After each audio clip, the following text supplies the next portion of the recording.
계약직은 계약직이네. 세상에 회장아들한테 꼬리쳐서 정규직 될 생각은 어떻게 한 거야? 정말 요즘 애들 얼굴만 믿고 너무 여우처럼 꼬리치고 다니는 게 진짜 처벌해야 해.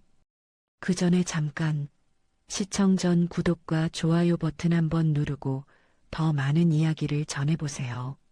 여러분의 이야기를 전하고 싶으면 지금 어디에서 영상을 보고 계신지 댓글로 남겨주세요. 다음 이야기 속에 반영하겠습니다. 그럼 편안한 시청하시고 오늘도 행복한 하루 되세요. 2025년 4월 첫째 주 월요일 아침 서울 성북구 목련로 사거리 모퉁이에 자리한 세광은행 지점 유리문이 열렸습니다. 아직 개점 시간 전이지만 윤가호는 벌써 1시간 전부터 출근해 로비 곳곳을 점검하고 있었죠. 31살의 가호는 고객보호 전담 계약직으로 일한 지 1년이 조금 넘었습니다. 정규직도 아니고 승진 가능성도 없는 자리였지만 가온에게는 이 일이 단순한 생계수단 이상이었습니다. 가온은 로비 바닥 미끄럼 주의 안내판을 손으로 닦으며 위치를 조금 더 왼쪽으로 옮겼습니다. 어르신들이 들어올 때 가장 먼저 눈에 띄는 자리여야 한다고 생각했기 때문이죠. 대기석 옆 탁자 위에는 가온이 자비로 제작한 손바닥 금융 가이드가 가지런히 놓여 있었습니다. 글씨 크기를 일반 안내지의 2배로 키워 어르신들도 돋보기 없이 읽을 수 있게 만든 자료였죠. 수수료 면제 대상, 보이스피싱 예방법, 쉬운 용어로 풀어 쓴 금융 상식까지 담겨 있었습니다. 동료들은 그렇게까지 할 필요 있어요? 라고 물었지만 가온은 늘 똑같이 답했습니다. 필요해서가 아니라 당연해서 하는 거예요. 오전 8시 40분 직원 출입구가 다시 열리고 낯선 얼굴이 들어왔습니다. 깔끔하게 정돈된 회색 셔츠를 입고 안경 너머로 온화한 인상을 풍기는 남자였죠. 그는 어색하게 고개를 숙이며 인사했습니다. 안녕하세요. 오늘부터 창구 보조 아르바이트로 들어온 강도윤이라고 합니다. 33살의 도윤은 실은 세광금융지주 강인호 회장의 외동아들이었습니다. 하지만 그는 신분을 철저히 숨긴 채 현장 수습이라는 명목으로 이 자리에 섰습니다. 아버지와의 오래된 갈등, 그리고 진짜 현장을 직접 보고 싶다는 자발적 선택이 그를 이곳으로 데려왔죠. 가온은 도윤을 보며 부드럽게 미소 지었습니다. 저는 고객보호 담당 윤가온이에요. 처음이시죠? 체크리스트 먼저 드릴게요. 가온은 서랍에서 알록달록한 색깔별로 분류된 파일철을 꺼내 도윤에게 건넸습니다. 개점 준비 체크리스트, 고객 응대 매뉴얼, 비상상황 대응 절차까지 하나도 빠짐없이 정리되어 있었죠. 도윤은 그 꼼꼼함에 놀라며 고개를 끄덕였습니다. 이렇게 자세하게 정리되어 있는 줄 몰랐어요. 가온이 답했습니다. 사람은 잊어버릴 수 있으니까요. 그래서 적어두는 거죠. 개점 시간이 되자 로비로 손님들이 하나둘 들어오기 시작했습니다. 가온은 입구 근처에 서서 어르신들이 번호표를 뽑는 것을 도왔고 듣기 어려워하는 분들께는 필담 앱을 켜서 화면에 큰 글씨로 안내를 보여드렸습니다. 도윤은 그 모습을 멀리서 지켜보다가 작은 수첩을 꺼내 뭔가를 메모하기 시작했습니다. 그는 가온의 모든 동선이 고객 중심으로 설계되어 있다는 것을 직감적으로 알아챘습니다. 오전 10시쯤 성북시장 상인회 회장인 문혜원이 지점으로 들어왔습니다. 68살의 문혜원은 평생을 시장에서 좌판을 펼쳐온 베테랑 상인이었지만 은행 업무만큼은 항상 두렵고 어려웠습니다. 그는 대기석에 앉아 번호표를 꼭 쥐고 있었는데 표정이 불안해 보였죠. 가온이 다가가 물었습니다. 회장님, 오늘은 무슨 일로 오셨어요? 문혜원이 작은 목소리로 답했습니다. 수수료가 또 나간다는데 나이 든 사람은 면제 같은 거 없나 해서요. 가온은 곧바로 고개를 끄덕이며 말했습니다. 있습니다. 70세 이상이거나 기초생활수급자분들은 대부분의 수수료가 면제되거든요. 회장님 연세가 어떻게 되세요? 문혜원이 주민등록증을 꺼내 보이자 가온은 면제 대상 항목을 하나하나 짚어가며 설명했습니다. 이 거래는 면제 대상이고요. 이 부분은 신청서 한 장만 작성하시면 됩니다. 제가 지금 도와드릴게요.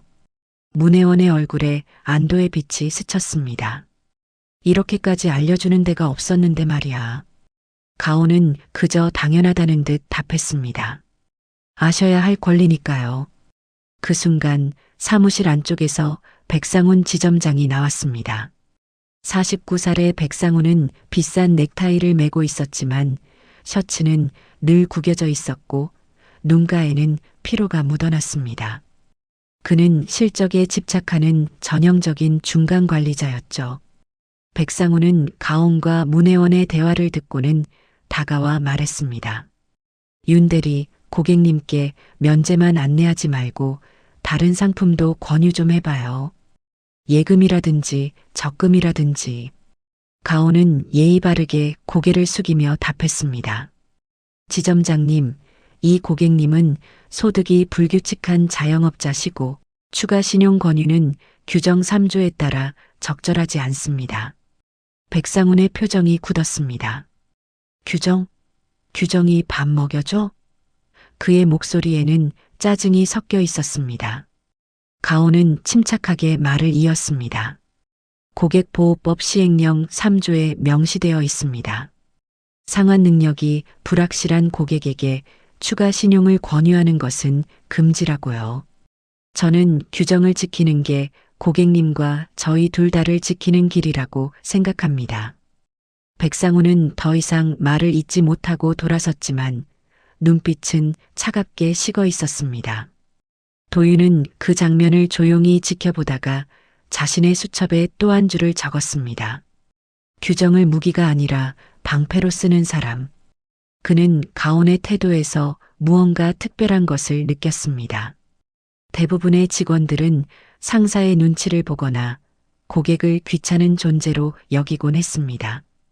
하지만 가온은 달랐습니다. 그는 원칙을 무기 삼아 싸우는 게 아니라 원칙을 방패 삼아 누군가를 보호하고 있었습니다. 점심시간이 되자 직원들은 구내식당으로 향했습니다. 도윤은 가온 옆자리에 앉아 조심스럽게 물었습니다. 윤 선배님, 아까 지점장님께 그렇게 말씀하시는데 부담스럽지 않으셨어요? 가온은 쌀밥을 한 숟가락 뜨며 담담하게 답했습니다. 부담스럽죠. 하지만 제가 침묵하면 고객님이 피해를 보거든요. 규정은 고객을 막는 문이 아니라 넘어지지 않게 붙잡아주는 손잡이예요. 그 손잡이를 놓으면 안 된다고 생각해요. 도윤은 그 말을 곱씹었습니다. 손잡이. 그는 지금까지 규정을 제약으로만 생각했습니다. 하지만 가온의 말을 들으니 규정이란 건 누군가를 지키기 위한 약속이었습니다. 도윤은 속으로 다짐했습니다. 이곳에서 배울 것이 많겠구나. 오후 2시쯤 로비로 낯선 여성이 들어왔습니다. 커다란 에코백을 메고 스티커가 붙은 노트북을 들고 있는 40대 초반의 여성이었습니다. 그는 성북복지관에서 일하는 사회복지사 정혜림이었습니다.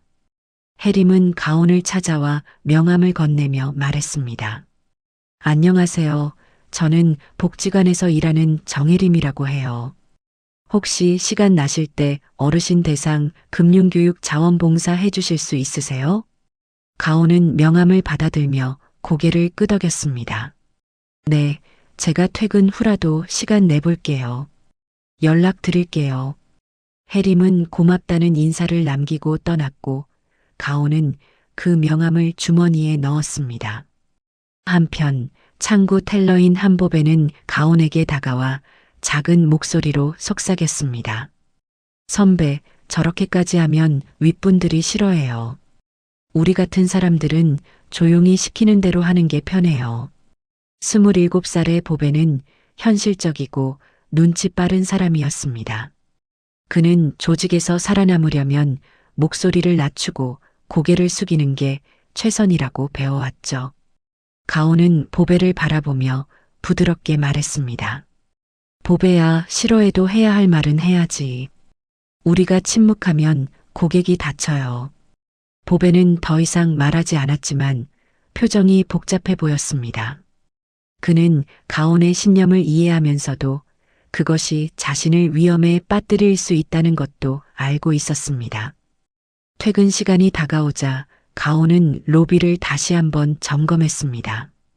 손바닥 가이드가 제자리에 있는지, 미끄럼 주의 안내판이 잘 보이는지, 번호표 기계가 제대로 작동하는지 확인했습니다.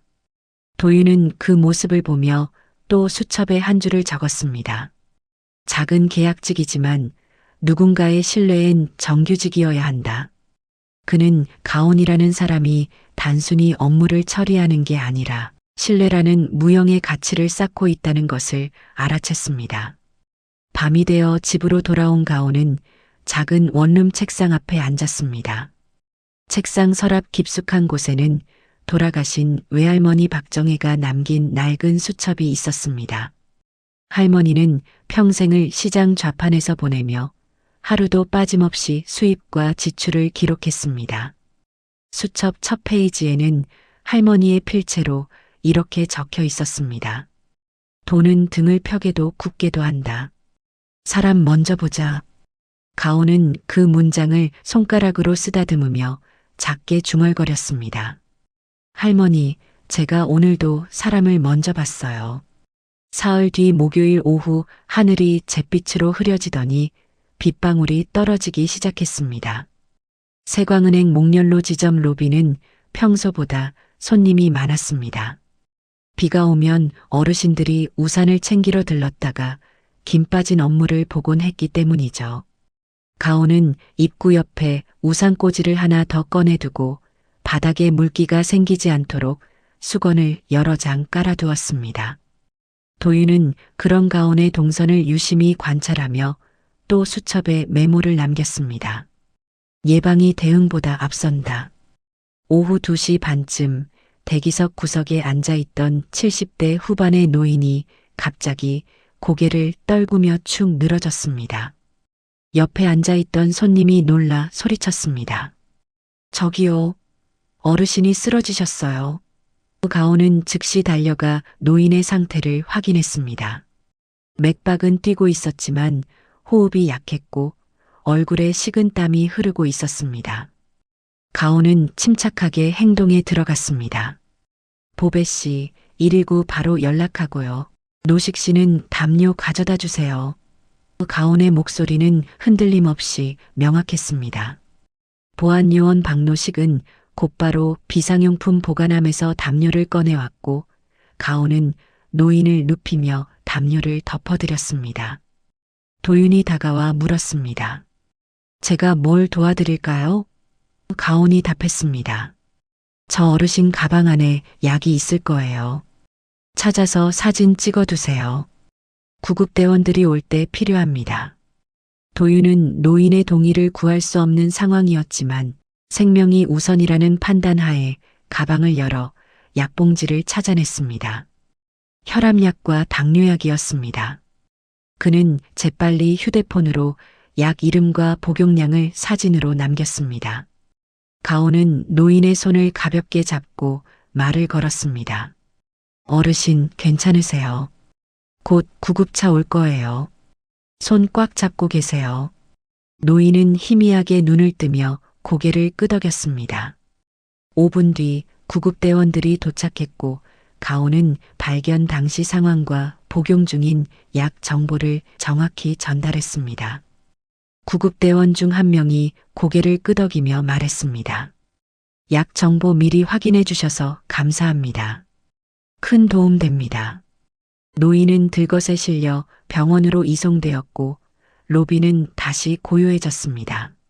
하지만 가온의 심장은 여전히 빠르게 뛰고 있었습니다. 그는 손을 떨며 물 한 잔을 마셨고 도윤이 옆에서 조용히 물었습니다. 많이 놀라셨죠? 가온은 고개를 저었습니다. 놀랐지만 해야 할 일을 했을 뿐이에요. 그런데 문제는 그 직후에 터졌습니다. 오후 3시 예약되어 있던 VIP 고객 상담이 시작되었습니다. 상담실로 들어온 고객은 50대 중반의 사업가로 대출 이자 감면과 수수료 면제에 대해 문의하러 왔습니다. 담당 직원은 서랍에서 면제표를 꺼내 설명을 시작했는데 가온은 멀리서 그 장면을 보며 이상함을 느꼈습니다. 직원이 사용하고 있는 면제표가 지난달 개정 전 구버전이었기 때문입니다. 가온은 재빨리 상담실로 다가가 작게 노크를 했습니다. 죄송합니다만 잠깐만 확인 좀 해도 될까요? 담당 직원은 당황한 표정으로 가온을 바라봤고 가온은 고객에게 공손하게 말했습니다. 고객님, 죄송하지만 이 면제표는 지난달 개정되기 전 버전이라서요. 최신 기준으로 다시 안내드리겠습니다. 가온은 자신의 태블릿에서 최신 면제표를 꺼내 보여드렸고 고객은 고개를 끄덕이며 받아들였습니다. 아, 그렇군요. 다행히 잡아주셨네요. 하지만 담당 직원의 얼굴은 붉게 달아올랐습니다.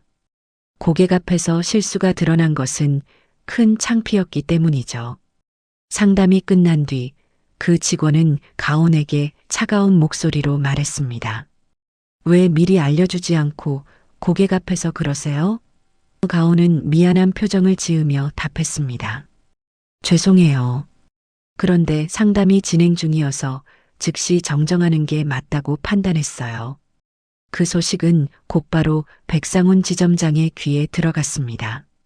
백상훈은 사무실 안에서 사내 메신저를 열고 전 직원이 속한 단체 채팅방에 메시지를 올렸습니다. 오늘 VIP 상담 중 불필요한 개입으로 우리 지점 이미지가 실추되었습니다. 윤가온 대리 앞으로는 고객 앞에서 동료 직원을 지적하지 마십시오. 이것은 조직 질서에 대한 도전입니다. 메시지는 삭제되지 않고 그대로 남았고 직원들은 하나둘 그 글을 읽기 시작했습니다. 보배는 자리에서 그 메시지를 보고는 얼굴이 굳었습니다. 가온은 휴대폰 진동을 느끼고 메신저를 확인했습니다. 자신의 실명이 적힌 질책 메시지가 모든 직원에게 공개된 것을 본 순간 가온의 손끝이 차갑게 식었습니다. 공개망신. 그것은 단순한 주의가 아니라 조직 내에서 가온을 고립시키려는 의도였습니다. 가온은 잠시 눈을 감고 깊게 숨을 들이쉬었습니다. 화가 났지만 감정을 드러내면 더 불리해질 것을 알았습니다. 도윤은 메신저를 보고는 즉시 가온에게 다가왔습니다. 선배님 괜찮으세요? 가온은 고개를 끄덕였지만 목소리는 떨렸습니다. 괜찮아요. 익숙해요. 도윤은 그 말이 더 마음 아팠습니다. 익숙하다는 것은 이런 일이 처음이 아니라는 뜻이었기 때문입니다. 도윤은 잠시 고민하다가 말했습니다. 선배님, 현장 매뉴얼 업데이트가 자동화되면 이런 일 막을 수 있을 것 같아요. 제가 한번 스크립트 만들어 볼게요. 가온은 의아한 표정을 지었습니다. 스크립트요? 알바분이 그런 걸 할 수 있어요? 도윤은 애매하게 웃으며 답했습니다. 이전 직장에서 조금 배웠어요. 간단한 자동화 정도는 할 수 있습니다. 사실 도윤은 대학 시절부터 코딩에 능숙했고 본사 디지털 전환 프로젝트에도 관심이 많았습니다. 그는 현장에서 발생하는 문제를 기술로 해결하는 것이야말로 진짜 혁신이라고 믿었습니다. 그날 저녁 퇴근 시간이 다가올 무렵 로비 문이 열리고 한 여성이 급하게 들어왔습니다. 30대 중반으로 보이는 그는 숨을 헐떡이며 물었습니다. 오늘 오후에 쓰러지신 어르신, 혹시 누가 도와주셨나요? 박노식이 앞으로 나서며 답했습니다. 저 직원이 도와드렸습니다. 그는 가온을 가리켰고 여성은 가온에게 달려왔습니다. 정말 감사합니다. 제가 시아버님 며느리인 이윤주라고 해요. 병원에서 연락받고 달려왔는데 구급대원분이 은행, 직원분이 약 정보까지 정리해 주셔서 빠르게 처치할 수 있었다고 하더라고요. 윤주의 목소리는 떨렸고 눈가에는 눈물이 맺혀 있었습니다. 가온은 손을 흔들며 말했습니다. 아니에요. 당연히 해야 할 일이었어요. 시아버님 상태는 괜찮으세요? 윤주는 고개를 끄덕였습니다. 네, 다행히 큰 문제는 아니라고 하셨어요. 그런데 한 가지 여쭤보고 싶은데요. 앞으로 이런 일을 예방하려면 어떻게 해야 할까요? 가온은 잠시 생각하더니 자신의 수첩을 꺼내 한 장을 찢어 적기 시작했습니다. 다음번엔 복용약 사진을 휴대폰에 저장해 두세요. 약봉지 사진이랑 복용 시간표까지요. 그리고 비상 연락망도 휴대폰 잠금 화면에 설정해 두시면 좋아요. 가온은 그 쪽지를 윤주에게 건넸고 윤주는 그것을 소중히 받아들었습니다. 이렇게까지 신경 써주시다니 정말 고맙습니다. 윤주는 깊게 고개를 숙이고 떠났습니다. 가온은 그 모습을 보며 작게 한숨을 내쉬었습니다. 이런 순간들이 가온을 지탱하게 만드는 이유였습니다. 누군가에게 작은 도움이 되는 것, 그것만으로도 충분히 의미 있었습니다. 하지만 그날 저녁 백상호는 또 한 번 메신저에 공지를 올렸습니다. 앞으로 대고객 발언은 지점장 승인 후 진행하도록 합니다. 무분별한 개입은 조직 질서를 해칩니다. 이것은 사실상 사전 검열 선언이었습니다. 모든 고객 응대를 백상훈의 허락을 받아야 한다는 뜻이었죠. 보배는 그 공지를 보고는 가온에게 개인 메시지를 보냈습니다. 언니, 이거 너무한 거 아니에요? 이러면 우리 아무것도 못하잖아요. 가온은 답장을 보내지 않았습니다. 뭐라고 답해야 할지 알 수 없었기 때문입니다. 그는 휴대폰을 내려놓고 창밖을 바라봤습니다. 빗줄기는 여전히 거세게 내리고 있었고 가로등 불빛이 무릉덩이에 흔들리며 반사되었습니다. 가온은 자신이 지금 외로운 싸움을 하고 있다는 것을 느꼈습니다. 다음 날 아침 도윤은 출근하자마자 가온에게 다가왔습니다. 그는 작은 USB 메모리를 건네며 말했습니다. 어젯밤에 만들어 봤어요. 면제표 자동 업데이트 스크립트요. 본사에서 새 버전이 올라오면 자동으로 다운로드하고 9버전은 백업 폴더로 옮기는 프로그램이에요. 가온은 놀란 표정으로 USB를 받아들었습니다. 이걸 하룻밤 만에 만드셨어요? 도윤은 쑥스럽게 웃으며 답했습니다. 간단한 거예요. 사람이 틀릴 수 있는 자리는 시스템이 막아줘야죠. 가온은 그 말에 깊이 공감했습니다. 규정이 사람을 지키듯 시스템도 사람을 지킬 수 있다는 생각이 들었습니다. 보배가 지나가다가 그 대화를 듣고 관심을 보였습니다. 그거 진짜 작동해요? 도윤이 고개를 끄덕였습니다. 한번 시험해 볼래요? 보배는 자신의 컴퓨터에 프로그램을 설치했고 도윤이 간단히 설명을 덧붙였습니다. 이 버튼 누르면 자동으로 체크하고 로그 파일에 기록이 남아요. 프로그램이 실행되자 화면에 성공 메시지가 떴습니다. 최신 버전 확인 완료. 모든 파일이 업데이트되었습니다. 보배는 신기하다는 표정을 지으며 말했습니다. 와, 이거 진짜 편한데요? 도윤은 만족스러운 표정을 지었습니다. 작은 기술이지만 현장의 실수를 줄이고 신뢰를 쌓는데 도움이 될 것이라 확신했습니다. 가온은 도윤을 바라보며 속으로 생각했습니다. 이 사람은 대체 누구일까? 단순한 아르바이트생이 이런 능력을 가지고 있을 리 없었습니다. 하지만 가온은 묻지 않았습니다. 중요한 건 그가 선한 의도를 가지고 있다는 것, 그리고 자신의 편이라는 것이었습니다. 다음 날 금요일 아침 가온은 평소보다 30분 일찍 출근했습니다.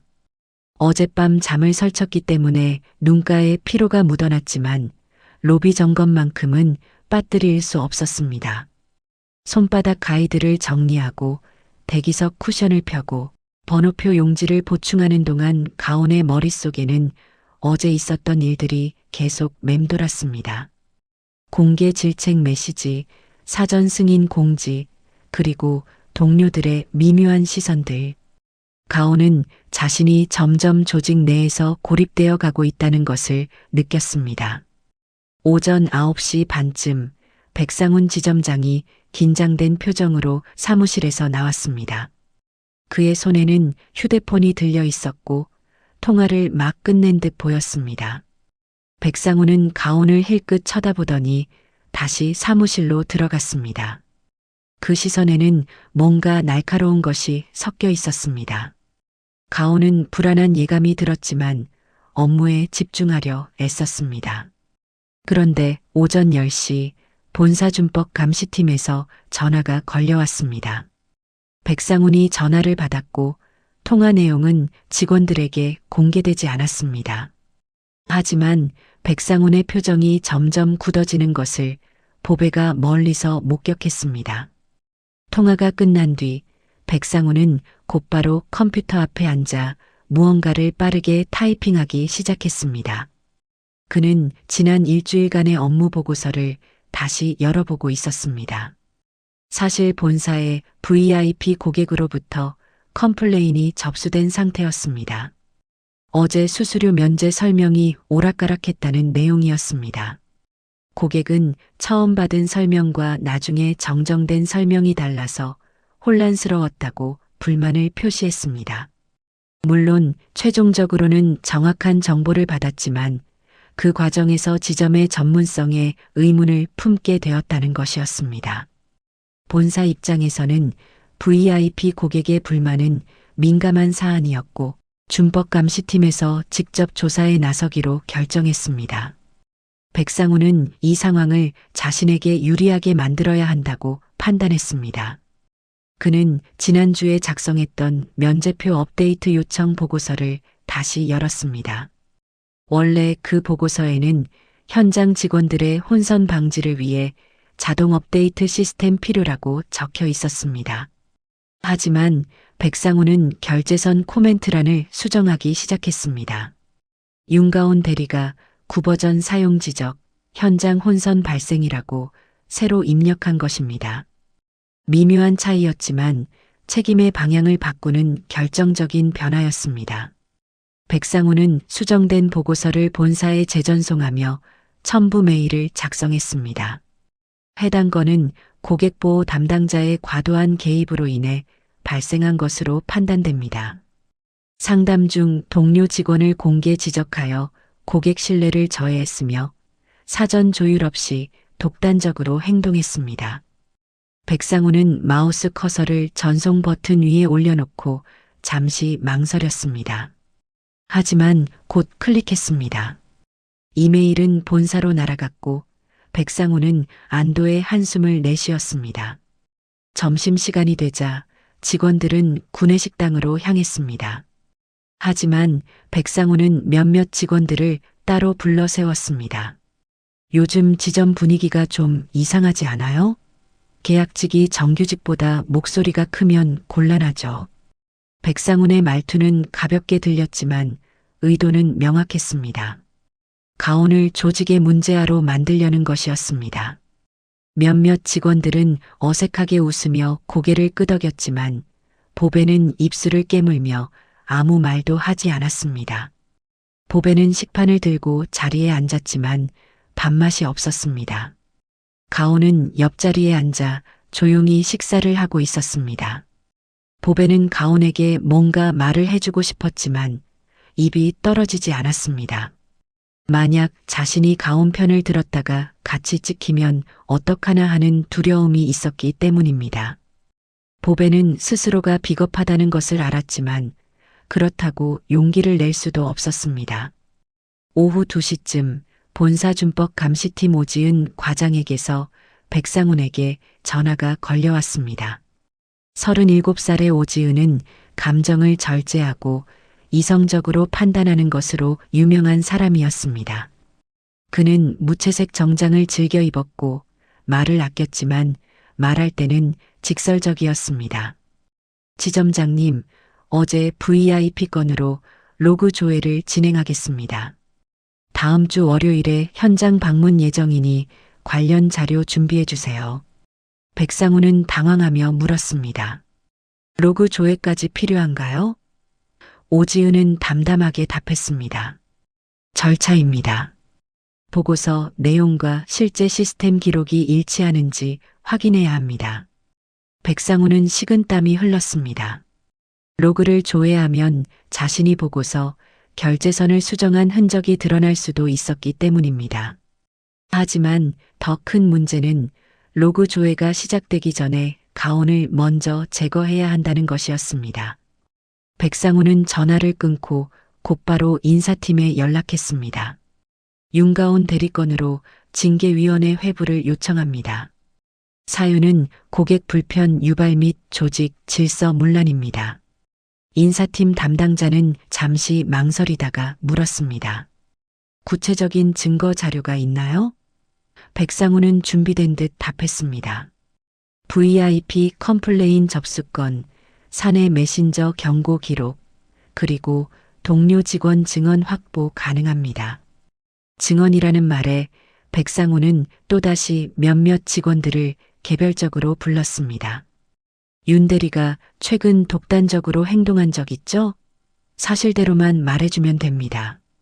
직원들은 난처한 표정을 지었지만 상사의 압박 앞에서 고개를 끄덕일 수밖에 없었습니다. 조직에서 살아남으려면 때로는 침묵하거나 때로는 동조해야 한다는 것을 그들은 알고 있었습니다. 그날 오후 4시 가온은 도윤과 함께 서류 정리를 하고 있었습니다. 도윤이 조심스럽게 물었습니다. 선배님, 혹시 어제 상담건 관련해서 백업 파일 같은 거 남겨두셨어요? 가온은 고개를 끄덕였습니다. 네, 저는 모든 상담 기록을 시간대별로 정리해서 저장해둬요. 왜요? 도윤은 안도하며 말했습니다. 그럼 다행이에요. 혹시 모르니까 버전 관리 저장소도 같이 정리해두면 좋을 것 같아요. 도윤은 자신의 노트북을 꺼내 가온에게 보여줬습니다. 이렇게 타임스탬프별로 파일을 정리하면 나중에 누가 언제 뭘 했는지 정확히 추적할 수 있어요. 가온은 도윤의 설명을 들으며 고개를 끄덕였습니다. 도윤은 단순한 알바가 아니라는 확신이 들었지만 지금은 그것을 따질 때가 아니었습니다. 가온은 도윤의 도움을 받아 지난 한 달간의 상담 기록, 면제표 버전 히스토리, 그리고 본사 공지 다운로드 로그까지 체계적으로 정리하기 시작했습니다. 선배님, 이거 보세요. 면제표 최신 버전이 본사에 업로드된 시각이 지난달 28일 오후 3시 42분이에요. 그런데 지점에 공지가 내려온 건 사흘 뒤인 이달 1일이었죠. 그 사이에 구버전으로 상담한 건 선배님 잘못이 아니라 시스템 지연 때문이에요. 도윤의 분석은 정확했습니다. 가온은 그제야 자신이 억울한 누명을 쓰고 있다는 것을 명확히 깨달았습니다. 저녁 6시 퇴근 직전에 가온은 준법 감시팀 공식 이메일로 자체 소명 자료를 제출했습니다. 로그 파일, 백업 기록, 타임스탬프가 모두 첨부되어 있었습니다. 가온은 이메일 본문에 이렇게 썼습니다. 고객의 권리를 보호하는 것이 제 업무입니다. 규정을 준수하며 정확한 정보를 제공하려 했을 뿐 독단적으로 행동한 적은 없습니다. 첨부된 자료를 검토해 주시기 바랍니다. 이메일을 보낸 뒤 가온은 깊은 한숨을 내쉬었습니다. 싸움은 이제 시작이었습니다. 가온은 가방을 메고 지점을 나섰고 저녁 공기가 차갑게 얼굴을 스쳤습니다. 집으로 가는 길 가온의 휴대폰이 울렸습니다. 낯선 번호였지만 가온은 받았습니다. 여보세요? 전화기 너머로 차분하면서도 단호한 여성의 목소리가 들렸습니다. 윤가온 대리님, 저는 본사준법 감시팀 오지은입니다. 가온은 잠시 놀랐지만 곧 정신을 차리고 답했습니다. 네, 과장님. 무슨 일이신가요? 오지은은 공식적인 통화가 아니라는 듯 낮은 목소리로 말했습니다. 제가 공식적으로 드리는 말씀은 아니에요. 그냥 선배로서 조언 하나 드리는 거예요. 로그는 거짓말을 안 해요. 근데 그걸 읽는 사람의 의도가 중요하죠. 감정 섞지 말고 팩트로 오세요. 타임스탬프, 기록, 증거. 그것만이 당신을 지킵니다. 오지은의 목소리에는 냉정함 속에 미묘한 연대감이 묻어 있었습니다. 가온은 고맙다는 말을 하려 했지만 이미 전화는 끊어져 있었습니다. 가온은 휴대폰을 내려다보며 작게 웃었습니다. 자신에게 보이지 않는 우군이 있다는 것을 느꼈기 때문입니다. 오지은은 감사자였지만 진실을 찾는 사람이기도 했습니다. 그는 규정의 목적이 사람을 지키는 것이라는 것을 알고 있었습니다. 집에 도착한 가온은 원룸 책상 앞에 앉아 노트를 펼쳤습니다. 사실관계를 다시 한번 정리하기 시작했습니다. 어제 상담 시각, 면제표 버전 확인 시각, 정정 안내 시각, 고객 반응, 그리고 백상훈의 메신저 발송 시각까지 모든 것을 시간 순서대로 적어 내려갔습니다. 가온의 손끝은 떨렸지만 글씨는 또렷했습니다. 할머니가 장부를 적듯 가온은 진실을 기록했습니다. 그날 밤 성북시장 상인의 단체 채팅방에 문혜원 회장이 글을 올렸습니다. 여러분, 세광은행 목련로 지점에 윤가온이라는 직원이 있는데요. 진짜 친절하고 꼼꼼해요. 나이 든 사람들 입장도 잘 이해해주고 수수료 면제도 꼼꼼히 챙겨줍니다. 은행이 무섭다고 느꼈던 분들 한번 가보세요. 글이 올라온 지 10분도 안 되어 댓글이 달리기 시작했습니다. 동네 카페를 운영하는 최미경도 댓글을 달았습니다. 저도 그 직원분한테 도움받았어요. 대출 상담할 때 제 사정 들어주시고 무리하지 말라고 조언까지 해주셨어요. 요즘 그런 은행원 흔치 않아요. 댓글들은 계속 이어졌고 작은 증언들이 모여 하나의 목소리를 만들기 시작했습니다. 가온은 그 사실을 모르고 있었지만 이웃들은 이미 가온의 편이 되어 있었습니다. 보배는 집에서 그 단톡방 글을 보며 마음이 복잡해졌습니다. 가온 언니가 옳다는 것을 알면서도 자신은 아무것도 하지 못하고 있다는 자책감이 밀려왔습니다. 보배는 휴대폰을 내려놓고 베개에 얼굴을 묻었습니다. 나는 왜 이렇게 비겁할까? 작은 중얼거림이 방 안에 울렸지만 대답해줄 사람은 아무도 없었습니다. 주말이 지나고 월요일 아침이 밝았습니다. 가온은 평소보다 더 일찍 집을 나섰습니다. 준법감시팀의 현장 방문이 예정된 날이었고 자신이 정리한 모든 자료를 다시 한번 점검하고 싶었기 때문입니다. 가방 속에는 타임스탬프가 찍힌 로그 출력물, 상담 기록 백업 파일이 담긴 USB, 그리고 할머니의 낡은 수첩까지 들어 있었습니다. 수첩은 부적처럼 가온에게 용기를 주었습니다. 하지만 지점 문 앞에 도착했을 때 가온은 이상한 느낌을 받았습니다. 평소라면 이 시간에 문이 열려 있어야 하는데 오늘은 굳게 닫혀 있었습니다. 가온이 직원 출입구 카드키를 대려는 순간 안에서 백상훈이 문을 열고 나왔습니다. 그의 손에는 봉투 하나가 들려 있었습니다. 윤 대리, 잠깐 얘기 좀 합시다. 백상훈의 목소리는 차갑고 단호했습니다. 가온은 본능적으로 무언가 잘못되었다는 것을 느꼈지만 침착하게 대답했습니다. 네, 지점장님. 무슨 일이신가요? 백상훈은 봉투를 가온에게 건네며 말했습니다. 계약 해지 통보서입니다. 즉시 효력입니다. 가온의 손이 멈췄습니다. 즉시 효력이라는 말은 징계위원회도 거치지 않고 바로 해고된다는 뜻이었습니다. 지점장님, 이게 무슨 말씀이세요? 저는 징계위 출석 통보도 받지 못했는데요. 가온의 목소리가 떨렸습니다. 백상우는 냉정하게 답했습니다. 사유는 여기 다 적혀 있습니다. 조직 질서 문란, 대회 이미지 실추, 그리고 상급자 지시 불이행. 계약직 규정상 중대한 사유 발생 시 즉시 해지가 가능합니다. 가온은 봉투를 받아들고 손이 떨렸습니다. 종이를 꺼내 읽기 시작했지만 글자들이 흐릿하게 보였습니다. 저는 규정을 지켰을 뿐입니다. 고객을 보호하는 게 제 업무잖아요. 가온의 항변에 백상우는 코웃음을 쳤습니다. 규정? 당신이 지킨 건 규정이 아니라 고집이었어요. 조직에서는 협력이 중요한데 당신은 독단적으로 행동했습니다. VIP 고객 불만건, 동료 직원 공개 망신, 그리고 상급자 지시 무시. 이 정도면 충분한 사유 아닙니까? 가온은 입술을 깨물었습니다.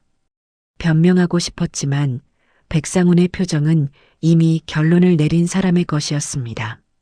가온이 다시 물었습니다. 그럼 징계위원회는요? 저는 소명할 기회조차 없나요?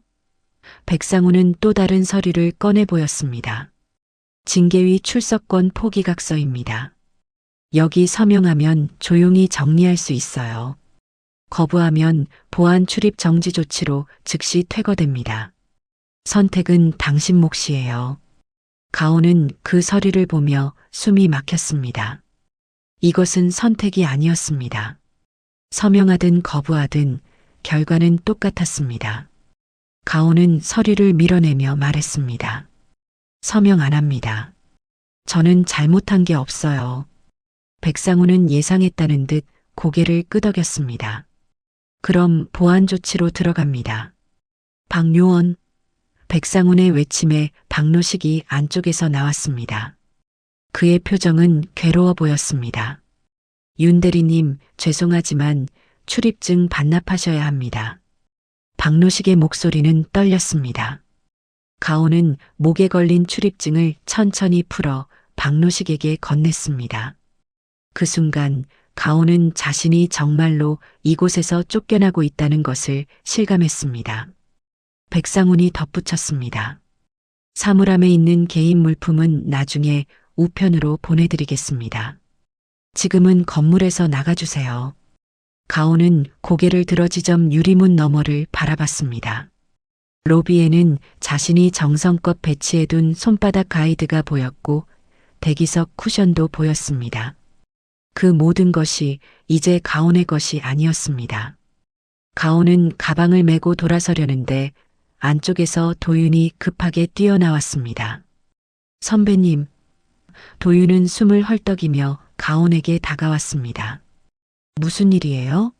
왜 나가시는 거예요? 도윤의 목소리에는 당혹감이 가득했습니다. 가온은 쓴웃음을 지으며 답했습니다. 해고당했어요. 즉시 효력이래요. 도윤은 백상훈을 돌아보며 말했습니다. 지점장님, 이건 절차상 문제가 있는 거 아닙니까? 징계위도 안 거쳤잖아요. 백상훈은 도윤을 차갑게 쳐다보며 말했습니다. 알바 주제에 참견 말고 들어가 있어요. 도윤은 주먹을 쥐었습니다. 자신의 신분을 밝히고 싶었지만 지금 그러면 모든 것이 꼬일 수도 있었습니다. 그는 가온을 따라 밖으로 나오며 말했습니다. 선배님, 내가 할 수 있는 선에서 도울게요. 이건 부당한 처사예요. 가온은 고개를 저었습니다. 고마워요. 그런데 도윤 씨는 그만 들어가요. 당신까지 피해볼 필요 없어요. 가온의 목소리는 담담했지만 눈가에는 눈물이 맺혀 있었습니다. 도윤은 더 이상 말하지 못하고 그 자리에 서 있었습니다. 가온은 천천히 걸어가기 시작했고 도윤은 그 뒷모습을 바라보며 무력감에 휩싸였습니다. 자신이 회장의 아들이면서도 정작 필요한 순간에 아무것도 하지 못하고 있다는 사실이 괴로웠습니다. 도윤은 휴대폰을 꺼내 누군가에게 메시지를 보내기 시작했습니다. 그 시각 지점 안에서는 사내 메신저에 공지가 올라왔습니다. 고객보호 담당 윤가온 대리, 조직 질서 문란 사유로 계약 해지. 전 직원은 유사 사례 재발 방지를 위해 경각심을 가질 것. 공지 아래로 댓글이 달리기 시작했습니다. 대부분은 침묵했지만 몇몇은 조롱 섞인 말을 남겼습니다. 역시 계약직은 계약직이네. 원칙병 걸리면 저렇게 되는 거구나. 보배는 그 댓글들을 보며 눈을 감았습니다. 자신도 비겁하게 침묵하고 있다는 사실이 부끄러웠습니다. 가온은 지하철을 타고 집으로 돌아왔습니다. 출근 시간대였기 때문에 지하철은 사람들로 붐볐지만 가온은 세상에서 가장 외로운 사람처럼 느껴졌습니다. 사람들은 각자의 목적지로 향하고 있었지만 가온에게는 이제 갈 곳이 없었습니다. 원룸 문을 열고 들어선 가온은 가방을 바닥에 내려놓고 그대로 주저앉았습니다. 눈물이 흘러내렸지만 소리내어 울지는 않았습니다. 그저 조용히 길게 울었습니다. 한참을 울고 나서 가온은 책상 앞에 앉았습니다. 서랍을 열어 할머니의 수첩을 꺼냈습니다. 할머니는 평생을 장부와 함께 살았습니다. 하루 지출과 수입을 빠짐없이 적던 그 글씨체가 지금도 또렷했습니다. 가온은 수첩 한 페이지 한 페이지를 넘기며 할머니의 숨결을 느꼈습니다. 돈은 등을 펴게도 굳게도 한다. 사람 먼저 보자. 그 문장이 눈물에 번졌습니다. 할머니, 제가 잘못한 걸까요? 제가 너무 고집스러웠나요? 가온은 중얼거렸지만 대답은 없었습니다. 가온은 수첩을 가슴에 안고 침대에 누웠습니다. 천장을 바라보며 생각했습니다. 나는 무엇을 위해 싸웠을까? 규정을 지키는 것이 정말 옳은 일이었을까? 하지만 곧 다른 생각이 떠올랐습니다. 만약 내가 침묵했다면 고객들은 어떻게 되었을까? 잘못된 정보를 받고 불필요한 피해를 입었을 것입니다. 오후 3시쯤 가온의 집 초인종이 울렸습니다. 가온은 일어나 문을 열었습니다. 택배기사가 상자 하나를 건네며 말했습니다. 윤가온님 맞으시죠? 여기 사인 부탁드립니다. 가온은 상자를 받아들고 문을 닫았습니다. 상자를 열어보니 지점 사물함에 있던 개인 물품들이 들어 있었습니다. 여분의 펜, 손수건, 그리고 가온이 자비로 구입한 금융 상담 책자들. 그런데 상자 맨 위에 작은 쪽지 하나가 붙어 있었습니다. 언니가 오라요. 제가 못 도와줘서 미안해요. 마이너스 보배 쪽지의 글씨는 삐뚤빼뚤했고 마지막 부분은 번져 있었습니다. 아마 눈물을 흘리며 썼을 것입니다. 가온은 쪽지를 읽고 또 울었습니다. 하지만 이번에는 슬픔만이 아니었습니다. 누군가 자신을 믿어주고 있다는 사실이 작은 위로가 되었습니다. 가온은 쪽지를 할머니 수첩 옆에 조심스럽게 두었습니다. 오후 5시쯤 가온의 휴대폰이 울렸습니다. 박노식이었습니다. 윤 대리님, 괜찮으세요? 노식의 목소리는 조심스러웠습니다. 가온은 대답했습니다. 네, 괜찮아요. 오히려 제가 요원님께 폐를 끼친 것 같아서 죄송해요. 노식은 짧게 한숨을 쉬고 말했습니다. 아닙니다. 오히려 제가 죄송해요. 그런데 한 가지 말씀드리고 싶은 게 있어서요. 억울함은 길이 있어요. CCTV 타임라인 필요하면 말씀만 하세요. 제가 공식 요청 절차 알려드릴 수 있습니다. 가온은 노식의 말에 고개를 끄덕였습니다. 고맙습니다. 정말 고마워요. 노식은 잠시 망설이다가 덧붙였습니다. 윤 대리님, 당신이 했던 일들 저는 다 봤어요. 실신한 어르신 구조한 것, 고객들 하나하나 챙긴 것. 그게 틀린 게 아니에요. 제가 군대에서 배운 게 있다면 지켜야 할 사람을 지키는 게 가장 중요하다는 거였어요. 당신은 그걸 했어요. 전화가 끊긴 뒤 가온은 휴대폰을 내려다보며 작게 미소 지었습니다. 자신은 혼자가 아니었습니다. 저녁 7시 또 다른 전화가 걸려왔습니다. 복지관의 정혜림 사회복지사였습니다. 가온 씨, 오늘 교육은 취소할게요. 소식 들었어요. 혜림의 목소리에는 안타까움이 묻어 있었습니다. 가온은 담담하게 답했습니다. 네, 괜찮아요. 제가 시간이 생겼으니 오히려 더 많이 도와드릴 수 있을 것 같아요. 혜림은 잠시 침묵하다가 말했습니다. 가온 씨, 다음 주 어르신들 앞에서 당신이 한 말 같이 들려줘요. 사람들이 알아야 해요. 은행이 어떻게 돌아가는지, 고객이 무슨 권리가 있는지. 가온은 목이 메었지만 대답했습니다. 네, 할게요. 혜림이 다시 말했습니다. 당신이 틀린 게 아니에요. 세상이 틀렸을 뿐이에요. 그런데 세상은 당신 같은 사람들이 조금씩 바꿔가는 거예요. 전화를 끊은 뒤 가온은 창밖을 바라봤습니다. 해가 지고 있었고 하늘은 주황빛으로 물들어 있었습니다. 가온은 생각했습니다. 나는 무너지지 않겠다. 할머니가 장부를 놓지 않았듯이 나도 내 원칙을 놓지 않겠다. 밤 10시 성북시장 상인의 단톡방에는 여전히 메시지들이 올라오고 있었습니다. 누군가 세광은행 목련로 지점 직원이 부당하게 해고당했다는 소문을 들었다며 글을 올렸습니다. 문혜원 회장이 댓글을 달았습니다. 그 직원 윤가온 씨 맞아요. 우리한테 정말 잘해준 분이에요. 이건 부당해요. 댓글들이 이어졌고 작은 지역 커뮤니티 안에서 가온에 대한 지지의 목소리가 커지기 시작했습니다. 가온은 그날 밤 잠들기 전 휴대폰을 열어 상인의 단톡방을 확인했습니다. 자신도 모르는 사이에 이렇게 많은 사람들이 응원하고 있다는 것을 보고 가온은 다시 눈물을 흘렸습니다. 하지만 이번에는 절망의 눈물이 아니었습니다. 희망의 눈물이었습니다. 가온은 단톡방에 짧게 썼습니다. 교육은 계속할게요. 제가 가진 건 시간과 설명뿐이라도요. 곧바로 하트 이모티콘들이 연달아 올라왔습니다.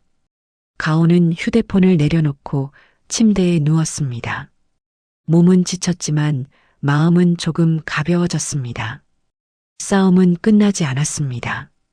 오히려 이제 시작이었습니다. 하지만 가온은 혼자가 아니었습니다.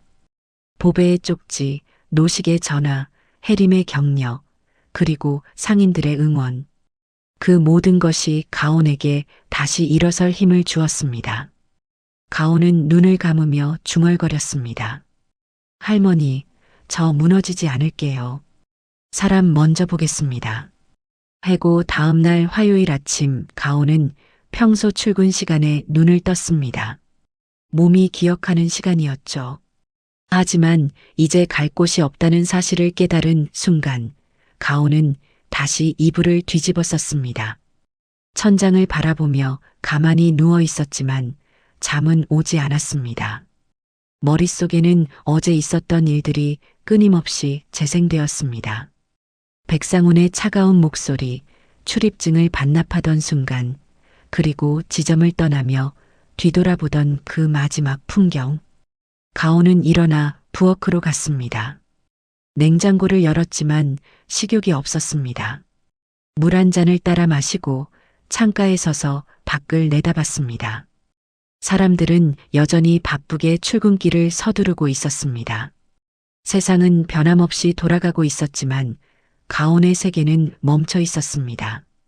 가온은 책상 앞에 앉아 할머니의 수첩을 다시 펼쳤습니다. 수첩 속에는 30년 전의 기록들이 빼곡히 적혀 있었습니다. 가온의 기억은 자연스럽게 어린 시절로 흘러갔습니다. 할머니 박정혜는 성북시장에서 작은 반찬 가게를 운영했습니다. 좌판 하나 펼쳐놓고 김치며 나물이며 정성껏 만든 반찬을 팔았죠. 할머니는 하루도 빠짐없이 장부를 기록했습니다. 아침 6시에 시장에 나와 밤 8시에 가게를 닫을 때까지 모든 거래를 빠짐없이 적었습니다. 어린 가온은 학교가 끝나면 할머니 가게로 달려가 숙제를 하곤 했습니다. 가온아, 이것 봐라. 오늘 김치 5통 팔고 나물 12봉지 팔았다. 그런데 재료비 빼고 시장 자리세 빼면 남는 게 이것밖에 안 된다. 할머니는 가온에게 장부를 보여주며 설명했습니다. 어린 가온은 숫자를 따라가며 물었습니다. 할머니, 그럼 이익이 너무 적은 거 아니에요? 할머니는 고개를 저으며 웃었습니다. 적어도 정직하게 번 돈이란다. 돈은 말이야, 등을 펴게도 하고 굽게도 한다. 부정하게 벌면 등이 굽어. 하지만 정직하게 벌면 고개를 들 수 있지. 그 말의 의미를 어린 가온은 완전히 이해하지 못했습니다. 하지만 할머니의 표정만은 또렷이 기억했습니다. 주름진 얼굴에 담긴 단단한 신념. 할머니는 숫자 하나하나에 정직을 새겼고 그것이 곧 자존심이었습니다. 할머니는 늘 말했습니다. 사람 먼저 보자. 돈은 그 다음이야. 어느 날 옆 가게 아주머니가 빚독촉을 받고 우는 것을 본 적이 있었습니다. 그 아주머니는 아들 학비를 마련하느라 사채를 썼고 이자가 눈덩이처럼 불어나 감당할 수 없게 되었습니다. 할머니는 가온의 손을 잡고 그 아주머니에게 다가갔습니다. 언니, 울지 마. 우리 가온이가 똑똑해. 계산 잘한다. 할머니는 가온에게 종이와 연필을 건넸습니다. 12살이던 가온은 아주머니의 빚을 듣고 종이에 표를 그리기 시작했습니다. 아주머니, 이렇게 한 달에 조금씩 나눠서 갚으면 돼요. 원금부터 먼저 줄이고 이자는 협상해 보세요. 이 표 가지고 은행 가서 상담 요청하세요. 어린 가온이 그린 분할 상환표는 서툴렀지만 희망을 담고 있었습니다. 아주머니는 그 표를 들고 은행에 갔고 실제로 이자 감면과 상환 계획 조정을 받아냈습니다.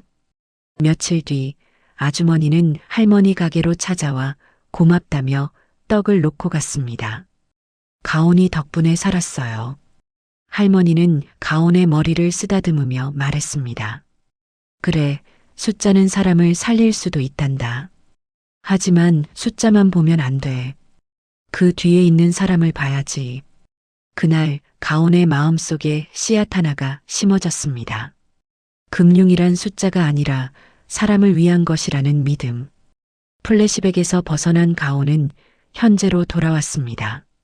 수첩 한 페이지를 넘기다가 할머니가 마지막으로 적은 문장을 발견했습니다. 2018년 9월 30일. 오늘도 정직하게 살았다. 가온아, 할머니는 내가 자랑스럽다. 그 문장을 읽는 순간 가온의 눈에서 눈물이 흘러내렸습니다. 할머니는 가온이 은행에 취직했다는 소식을 듣고 얼마 되지 않아 세상을 떠났습니다. 가온은 할머니께 제대로 효도도 못했고 할머니의 가르침을 제대로 지키고 있는지도 확신할 수 없었습니다. 하지만 지금 이 순간만큼은 확신할 수 있었습니다. 가온은 할머니처럼 정직하게 살려고 애썼습니다. 규정을 지키고 고객을 보호하고 사람 먼저 보려고 노력했습니다. 비록 그 결과가 해고였지만 가온은 후회하지 않았습니다. 가온은 수첩 여백에 할머니의 글씨체를 흉내내며 문장 하나를 더 썼습니다. 숫자는 거짓말을 못해. 하지만 숫자만 보아도 안 돼. 글씨는 떨렸지만 의미는 단단했습니다. 오전 10시쯤 가온은 컴퓨터를 켰습니다. 준법 감시팀 오지은 과장에게 보낼 추가 소명 자료를 정리하기 시작했습니다. 이미 제출한 기본 자료 외에도 지난 1년간 가온이 처리한 고객 상담 사례를 모두 정리했습니다. 수수료 면제 안내 건수, 보이스피싱 예방 교육 횟수, 고령 고객 전용 상담 시간 운영 기록까지. 모든 것이 타임스탬프와 함께 기록되어 있었습니다. 가온은 자신이 얼마나 성실하게 일했는지 숫자로 증명할 수 있었습니다. 매일 본문의 가온은 이렇게 썼습니다. 저는 고객보호 업무를 수행하며 단 한 번도 규정을 어긴 적이 없습니다. VIP 상담권에서도 저는 정확한 정보를 제공하기 위해 최선을 다했을 뿐입니다. 첨부된 자료를 검토해 주시면 제가 독단적으로 행동한 것이 아니라 직무를 충실히 수행했음을 확인하실 수 있을 것입니다. 또한 백상훈 지점장의 보고서, 결제선 수정 이력도 확인 부탁드립니다. 타임스탬프를 비교하시면 진실이 드러날 것입니다. 메일을 보내고 나서 가온은 깊게 숨을 들이쉬었습니다. 이제 할 수 있는 건 다 했습니다. 나머지는 준법 감시팀의 판단에 달려 있었습니다. 가온은 창밖을 바라보며 생각했습니다. 오지은 과장은 냉정한 사람이지만 공정한 사람이기도 합니다. 로그는 거짓말을 하지 않는다고 했죠. 진실은 결국 드러날 것입니다. 점심때쯤 가온의 집 초인종이 다시 울렸습니다. 이번에는 택배가 아니었습니다. 문을 열자 성북시장 상인회 회장 문혜원이 서 있었습니다. 그의 손에는 흰 봉투에 담긴 떡 한 시루가 들려 있었습니다. 윤 선생, 괜찮소? 문혜원의 목소리는 걱정으로 가득했습니다. 가온은 당황하며 답했습니다. 회장님, 어떻게 여기까지 오셨어요? 문혜원은 떡을 가온에게 건네며 말했습니다. 소문 들었소. 은행에서 쫓겨났다면서요. 가온은 떡을 받아들고 고개를 숙였습니다. 네, 죄송합니다. 제가 능력이 부족해서. 문혜원은 손을 저으며 말했습니다.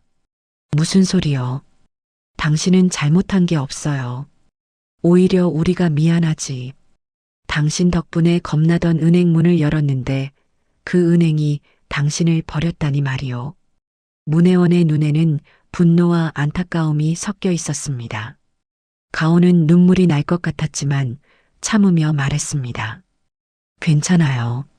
제가 선택한 길이니까요. 문혜원은 잠시 가온을 바라보다가 말했습니다. 윤 선생, 당신은 좋은 사람이요. 이 동네 사람들 다 알아요. 당신이 얼마나 성실하고 친절한지. 우리가 할 수 있는 게 별로 없지만 응원은 할 수 있어. 힘내시오. 문혜원은 그렇게 말하고 돌아섰습니다. 가온은 그 뒷모습을 보며 고맙다는 말을 전하려 했지만 목이 메어 소리가 나오지 않았습니다. 문을 닫고 떡을 내려다본 가온은 이 작은 떡 한 시루가 얼마나 큰 위로인지 깨달았습니다. 오후 3시 가온은 다시 결심을 굳혔습니다. 무너지지 않겠다고. 할머니의 가르침을 저버리지 않겠다고. 가온은 노트를 펼치고 앞으로의 계획을 적기 시작했습니다. 1. 준법감시팀 조사 결과 기다리기. 2. 복지관 금융교육 준비하기. 3. 상인회 분들께 쉬운 금융 가이드 만들어드리기. 4.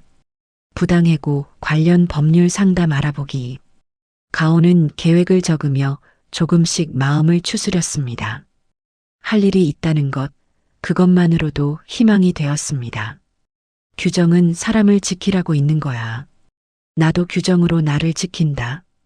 가온은 소리내어 중얼거렸습니다. 그 말이 가온에게 힘을 주었습니다.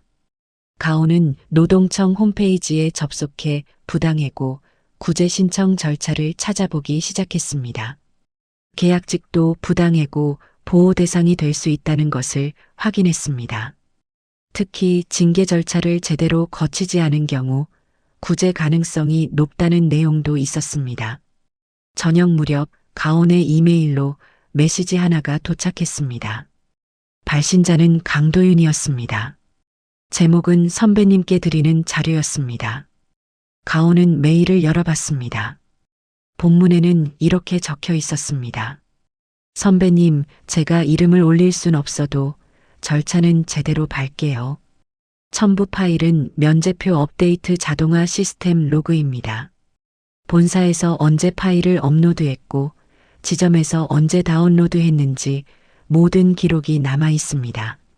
이 자료를 준법 감시팀 오지은 과장님께 정식으로 요청해 주세요.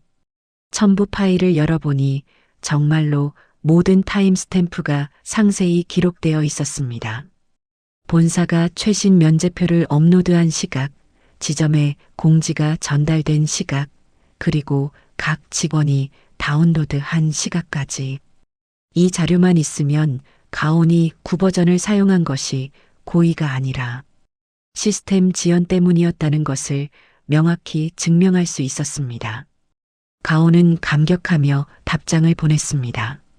도윤 씨, 정말 고마워요. 이 자료 덕분에 진실을 밝힐 수 있을 것 같아요. 밤 9시 가온은 성북시장 상인회 단톡방에 메시지를 남겼습니다. 회장님, 그리고 여러 상인분들께 오늘 떡 정말 감사했습니다. 저는 지금 잠시 쉬고 있지만 복지관에서 하던 금융교육은 계속할 생각입니다. 제가 가진 건 시간과 설명뿐이지만 그것으로 도움이 된다면 기꺼이 나누겠습니다. 응원해 주셔서 감사합니다. 메시지를 보내자마자 하트 이모티콘들이 연달아 올라왔습니다. 문혜원이 댓글을 달았습니다. 우리 동네에 당신 같은 사람이 있어서 다행이요. 가온은 휴대폰을 내려놓고 창밖을 바라봤습니다. 밤하늘에는 별이 보이지 않았지만 가온의 마음속에는 작은 별들이 반짝이고 있었습니다. 보배의 쪽지, 노식의 전화, 해림의 격려, 문혜원의 떡, 도윤의 자료, 그리고 상인들의 응원. 그 모든 것이 가온에게 별처럼 빛나고 있었습니다. 가온은 할머니의 수첩을 다시 펼쳤습니다. 할머니, 제가 오늘도 정직하게 살았어요. 그리고 내일도 그럴 거예요. 가온은 침대에 누워 눈을 감았습니다. 내일은 복지관에 가서 해림을 만나기로 했습니다. 그리고 금융교육 자료를 다시 정리할 계획이었습니다. 해고당했지만 가온의 일은 끝나지 않았습니다. 오히려 이제 시작이었습니다. 더 많은 사람들에게 금융 지식을 알려주고 부당한 일을 당하지 않도록 도울 수 있는 시간이 생긴 것입니다. 가온은 작게 미소 지으며 잠들었습니다. 내일을 향한 작은 희망을 품고서 해고 일주일이 지난 월요일 아침 가온은 복지관으로 가기 위해 집을 나서려던 참이었습니다. 정혜림과 함께 어르신 금융교육 자료를 최종 점검하기로 한 날이었죠. 가온은 가방에 자료를 챙기고 현관문을 여는 순간 건물 밖 골목에 멈춰선 검은색 차량 하나를 발견했습니다. 평범한 골목길에 어울리지 않는 고급 세단이었습니다. 벤츠였습니다. 가온은 무심코 지나치려 했지만 차 문이 열리며 정장을 입은 중년 남성이 내렸습니다. 60대 초반으로 보이는 그는 맞춤 수트를 입고 있었고 중후한 안경테 너머로 날카로운 눈빛을 가지고 있었습니다. 뒤이어 여성 비서 한 명도 내렸습니다. 가온은 본능적으로 한 걸음 뒤로 물러섰습니다. 검은 벤츠는 가온에게 좋은 기억이 없었습니다. 은행에서 일할 때 본사 임원들이 타고 다니던 차였고 그 차가 지점에 나타나면 늘 누군가 문책을 받았기 때문입니다. 윤가온 씨 맞습니까? 남성이 먼저 말을 걸었습니다. 목소리는 차분했지만 권위가 묻어났습니다. 가온은 조심스럽게 대답했습니다. 네, 맞습니다. 누구신지요? 남성은 명함을 꺼내 건넸습니다. 명함에는 이렇게 적혀 있었습니다. 세광금융지주 회장 강인호. 가온의 눈이 커졌습니다. 금융지주 회장이라니. 그가 왜 이곳까지 직접 찾아왔단 말입니까? 강인호는 침착하게 말을 이었습니다. 지점에 이상이 있다는 보고를 받았습니다. 당신의 손바닥 가이드를 본 적이 있습니다. 잠깐 시간을 내어 면담할 수 있겠습니까? 가온은 당황스러웠지만 거절할 이유가 없었습니다. 오히려 이것은 기회일 수도 있었습니다. 네, 가능합니다. 어디서 말씀하시겠습니까? 강인호는 주변을 둘러보더니 말했습니다. 차 안은 어떻습니까? 조용하고 편하게 이야기할 수 있을 것입니다. 가온은 잠시 망설였지만 결국 차에 올랐습니다. 뒷좌석은 넓고 편안했지만 가온은 긴장으로 몸이 굳었습니다. 강인호는 가온 맞은편에 앉으며 말했습니다. 편하게 앉으십시오. 저는 당신을 문책하러 온 것이 아닙니다. 오히려 당신에게서 진실을 듣고 싶습니다. 가온은 천천히 숨을 고르며 대답했습니다. 무엇이 궁금하신가요? 강인호는 잠시 가온을 관찰하듯 바라보다가 물었습니다. 당신은 왜 해고당했다고 생각합니까? 가온은 솔직하게 답했습니다. 규정을 지켰기 때문이라고 생각합니다. 고객을 먼저 생각했기 때문이라고 믿습니다. 강인호는 고개를 끄덕였습니다. 그렇군요. 그렇다면 질문을 바꿔보겠습니다. 무엇이 당신을 움직였습니까? 계약직 신분으로 불이익을 감수하면서까지 원칙을 고집한 이유가 무엇입니까? 가온은 잠시 생각했습니다. 그리고 진심을 담아 대답했습니다. 두려움이요. 제가 침묵하면 다음 고객이 다칠까 봐요. 할머니가 그러셨어요. 돈은 등을 펴게도 굽게도 한다고요. 제가 부정직하면 고객의 등이 굽는다고요. 저는 그게 싫었습니다. 가온의 목소리는 떨렸지만 눈빛은 흔들리지 않았습니다. 강인호는 그 대답을 듣고 잠시 침묵했습니다. 그의 표정에는 복잡한 감정이 스쳐 지나갔습니다. 두려움이라 강인호는 중얼거렸습니다. 대부분의 직원들은 승진이나 실적 때문에 움직입니다. 하지만 당신은 두려움 때문에 움직였군요. 고객이 다칠까봐. 강인호는 고개를 끄덕이며 말을 이었습니다. 좋습니다. 당신의 이야기를 들었으니 이제 제 이야기를 해야겠군요. 본사 준법 감시팀에서 조사 결과가 나왔습니다. 당신이 제출한 로그, 타임스탬프, 백업 자료를 모두 검토했습니다. 가온의 심장이 빠르게 뛰기 시작했습니다. 강인호는 계속 말했습니다. 결과는 명확했습니다. 면제표 계정 공지 지연은 본사 시스템 문제였고 당신의 정정 안내는 적절했습니다. 오히려 VIP 컴플레인은 초기 상담을 담당한 직원의 미숙지 때문이었죠. 그런데 백상훈 지점장은 보고서 결제선을 수정해 당신에게 책임을 전가했습니다. 로그 분석 결과 수정 시각까지 정확히 추적되었습니다. 가온은 숨을 멈췄습니다. 진실이 밝혀진 것입니다. 강인호는 서류 몇 장을 꺼내 가온에게 보여주었습니다. 이것이 원본 보고서이고 이것이 수정된 보고서입니다. 타임스탬프를 보십시오. 본사에 컴플레인이 접수된 이후에 수정된 것입니다. 명백한 증거 조작이죠. 가온은 서류를 보며 눈물이 날 뻔했지만 참았습니다.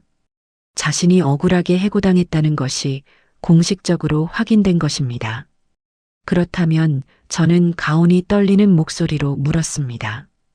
강인호는 단호하게 답했습니다. 당신은 잘못이 없습니다. 오히려 직무를 충실히 수행했습니다. 백상훈 지점장은 오늘부터 직무정지됩니다. 그리고 당신에게는 공식 사과와 함께 복직, 그리고 정규직 전환을 제안합니다. 가온은 믿을 수 없다는 표정으로 강인호를 바라봤습니다. 정규직 전환이요? 강인호는 고개를 끄덕였습니다. 당신 같은 직원이야말로 우리 조직에 필요한 사람입니다. 숫자가 아니라 사람을 보는 직원. 당신이 만든 손바닥 가이드는 이미 본사에서 검토 중입니다. 전사표준 매뉴얼로 채택할 가능성이 높습니다. 그러니 당신은 단순히 복직하는 것이 아니라 조직 문화를 바꾸는 사람이 될 것입니다. 가온은 그 말을 듣고 가슴이 벅차올랐습니다. 자신의 작은 노력이 인정받았다는 사실이 모든 고통을 보상하고도 남았습니다. 회장님, 감사합니다. 가온은 고개를 숙이며 말했습니다. 강인호는 손을 저으며 답했습니다. 감사할 건 없습니다. 당신이 당연히 받아야 할 것을 돌려주는 것뿐입니다. 그리고 한 가지 더 말씀드리자면 당신 옆에서 도운 사람이 있습니다. 강도윤. 가온은 깜짝 놀라며 물었습니다. 도윤 씨가요? 그 알바생 도윤 씨 말인가요? 강인호는 작게 미소 지으며 답했습니다. 그는 제 아들입니다. 현장 수습 명목으로 신분을 숨기고 지점에서 일했죠. 그가 수집한 데이터, 자동화 스크립트, 현장 개선, 제안이 모두 당신의 무죄를 증명하는 보강 자료가 되었습니다. 그리고 무엇보다 그가 당신을 존경한다고 말했습니다. 아들이 존경하는 사람을 외면할 수는 없지 않겠습니까? 가온은 입을 다물지 못했습니다. 도윤이 회장의 아들이라니. 그래서 그렇게 능력이 뛰어났던 것입니다. 하지만 동시에 도윤이 신분을 숨기고도 자신을 도왔다는 사실이 더 감동적으로 다가왔습니다. 그는 권력을 이용하지 않고 현장에서 함께 일하며 진실을 찾아냈던 것입니다. 강인호는 차에서 내리며 말했습니다. 지금 지점으로 갑니다. 함께 가시겠습니까? 가온은 고개를 끄덕였습니다. 네, 가겠습니다. 차는 성북구 목련로 지점으로 향했습니다. 차 안에서 강인호는 비서에게 지시했습니다. 전 직원 긴급 소집 공지 보내주십시오. 사과문은 제가 직접 낭독하겠습니다. 비서는 곧바로 노트북을 열어 업무를 처리하기 시작했습니다. 가온은 창밖을 바라보며 생각했습니다. 이 모든 것이 꿈만 같습니다. 일주일 전만 해도 절망 속에 있었는데 지금은 회장과 함께 지점으로 가고 있다니. 지점에 도착하자 이미 전 직원이 로비에 모여 있었습니다. 검은 벤츠가 멈추자 직원들의 표정이 굳어졌습니다. 본사 회장이 직접 온다는 것은 심각한 일이 생겼다는 신호였기 때문입니다. 강인호가 차에서 내리고 그 뒤를 가온이 따랐습니다. 직원들은 가온을 보고 놀라움을 감추지 못했습니다. 보배는 입을 가리며 눈을 크게 떴고 박노식은 안도의 표정을 지었습니다. 백상훈도 로비에 서 있었습니다. 그는 회장과 가온을 번갈아 보며 창백한 얼굴을 하고 있었습니다. 강인호는 로비 중앙에 서서 직원들을 둘러봤습니다. 그리고 단호한 목소리로 말했습니다. 저는 세광금융지주 회장 강인호입니다. 오늘 이 자리에 온 이유는 명확합니다. 부당한 일을 바로잡기 위해서입니다. 지난주 윤가온 대리가 부당하게 해고되었습니다. 본사 준법 감시팀 조사 결과 해고, 사유는 모두 허위로 밝혀졌습니다. 오히려 백상훈 지점장이 보고서를 조작하고 책임을 전가한 것으로 확인되었습니다. 이는 명백한 직권 남용이며 조직 윤리를 위반한 중대한 사안입니다. 강인호의 목소리는 로비 전체에 울려 퍼졌습니다. 직원들은 숨죽이며 그 말을 들었습니다. 강인호는 백상훈을 똑바로 쳐다보며 말했습니다. 백상훈 지점장, 당신은 오늘부로 직무정지되며 징계위원회에 회부됩니다. 그리고 이 자리에서 윤가온 대리에게 공개 사과하십시오. 백상훈은 얼굴이 새하얗게 질렸습니다. 그는 가온을 바라보며 입을 열었습니다. 죄송합니다. 목소리는 떨렸고 진심인지 알 수 없었습니다. 하지만 적어도 공개적으로 사과했다는 사실은 남았습니다. 강인호는 다시 전체 직원들을 향해 말했습니다. 윤가온 대리는 즉시 복직되며 정규직으로 전환됩니다. 그리고 당신이 만든 손바닥 가이드는 전사표준 매뉴얼로 검토될 것입니다. 앞으로 우리 조직은 실적보다 신뢰를, 체면보다 원칙을 우선시할 것입니다. 이것이 제가 추구하는 금융입니다. 강인호의 선언에 로비는 침묵에 휩싸였습니다. 그리고 잠시 후 박노식이 먼저 박수를 쳤습니다. 이어서 보배도 박수를 쳤고 곧 전체 직원들이 박수를 쳤습니다. 가온은 그 박수 소리를 들으며 눈물이 났습니다. 이번에는 참지 않았습니다. 눈물을 흘리며 고개를 숙여 인사했습니다. 강인호는 가온에게 다가와 조용히 말했습니다. 늦었지만 나도 배웠습니다. 신뢰는 위에서 주는 게 아니더군요. 현장에서 쌓이는 것이었습니다. 가온은 고개를 들어 강인호를 바라봤습니다. 그의 눈빛에는 진심이 담겨 있었습니다. 회의가 끝나고 직원들이 각자 자리로 돌아간 뒤 가온은 로비에 홀로 서 있었습니다.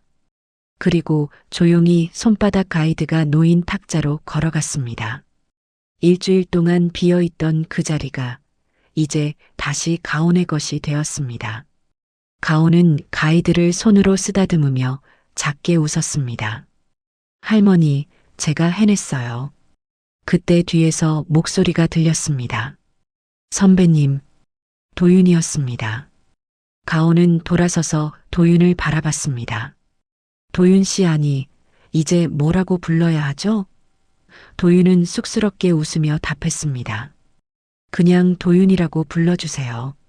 저는 여전히 선배님께 배우는 사람이니까요.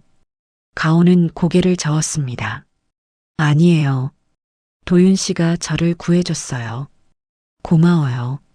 정말로요. 도윤은 고개를 끄덕이며 말했습니다. 저야말로 고마워요. 선배님 덕분에 현장이 뭔지 알게 됐어요. 책상 위에서는 볼 수 없는 것들이요. 그리고 한 가지 확신하게 됐어요. 진짜 리더십은 규정을 만드는 게 아니라 규정으로 사람을 지키는 거더라고요. 가온과 도윤은 서로를 바라보며 미소 지었습니다. 그 미소 속에는 존경과 신뢰 그리고 무언가 더 깊은 감정이 싹트고 있었습니다. 한편 성북시장 상인의 단톡방에는 실시간으로 소식이 전해지고 있었습니다. 누군가 세광은행 앞에 검은 벤츠가 멈췄다는 글을 올렸고 곧이어 가온이 복직했다는 소문이 퍼졌습니다. 문혜원은 단톡방에 이렇게 썼습니다. 우리 동네 벤츠가 사람 살렸다. 댓글창은 환호로 도배되었습니다. 최미경도 댓글을 달았습니다. 정의는 이긴다니까요. 작은 커뮤니티 안에서 희망이 퍼져나가고 있었습니다. 복직 이틀 뒤 가온은 본사 회의실로 호출되었습니다. 준법감시팀 오지은 과장이 주관하는 회의였고 참석자는 가온을 포함해 여러 부서 담당자들이었습니다. 회의실 벽면 스크린에는 가온이 만든 손바닥 가이드가 크게 투사되어 있었습니다. 큰 글씨로 쓰인 수수료 면제 항목, 보이스피싱 예방법, 그리고 쉬운 말로 풀어 쓴 금융용어 해설까지. 가온이 자비로 제작했던 그 자료가 지금 본사 회의실 중앙에 놓여 있었습니다. 오지은은 회의를 시작하며 말했습니다. 여러분, 오늘 회의 목적은 명확합니다. 윤가온 대리가 제작한 고객보호 가이드를 전사표준 매뉴얼로 확대하는 방안을 논의하는 것입니다. 오지은의 목소리는 여전히 차분했지만 그 안에는 확신이 담겨 있었습니다. 가온은 자리에 앉아 긴장한 표정으로 스크린을 바라봤습니다. 자신의 작은 시도가 이렇게 큰 프로젝트가 될 줄은 상상도 못했기 때문입니다. 현재 목련로 지점에서 이 가이드를 사용한 결과 고객 만족도가 32% 상승했습니다. 특히 고령 고객과 금융 취약계층의 재방문율이 눈에 띄게 증가했습니다. 이것은 단순한 친절 서비스가 아니라 실질적인 고객 보호 효과가 있다는 의미입니다. 오지은은 자료를 넘기며 설명을 이어갔습니다.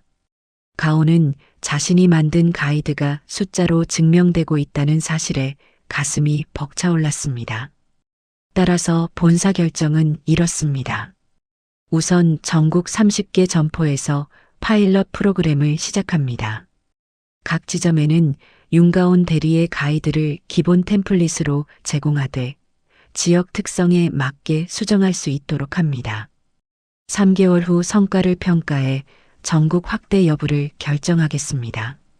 오지은의 발표가 끝나자 회의실에 박수가 터져 나왔습니다. 가온은 얼떨떨한 표정으로 고개를 숙여 인사했습니다. 회의가 끝난 뒤 오지은이 가온을 따로 불렀습니다. 복도 한쪽 창가에 서서 오지은은 가온에게 말했습니다. 윤 대리님, 처음 만났을 때 저는 당신을 감시 대상으로만 봤습니다. 로그를 추적하고 규정 위반을 찾아내는 것이 제 일이었으니까요. 하지만 당신의 자료를 보면서 깨달았습니다. 규정의 목적이 뭔지를요.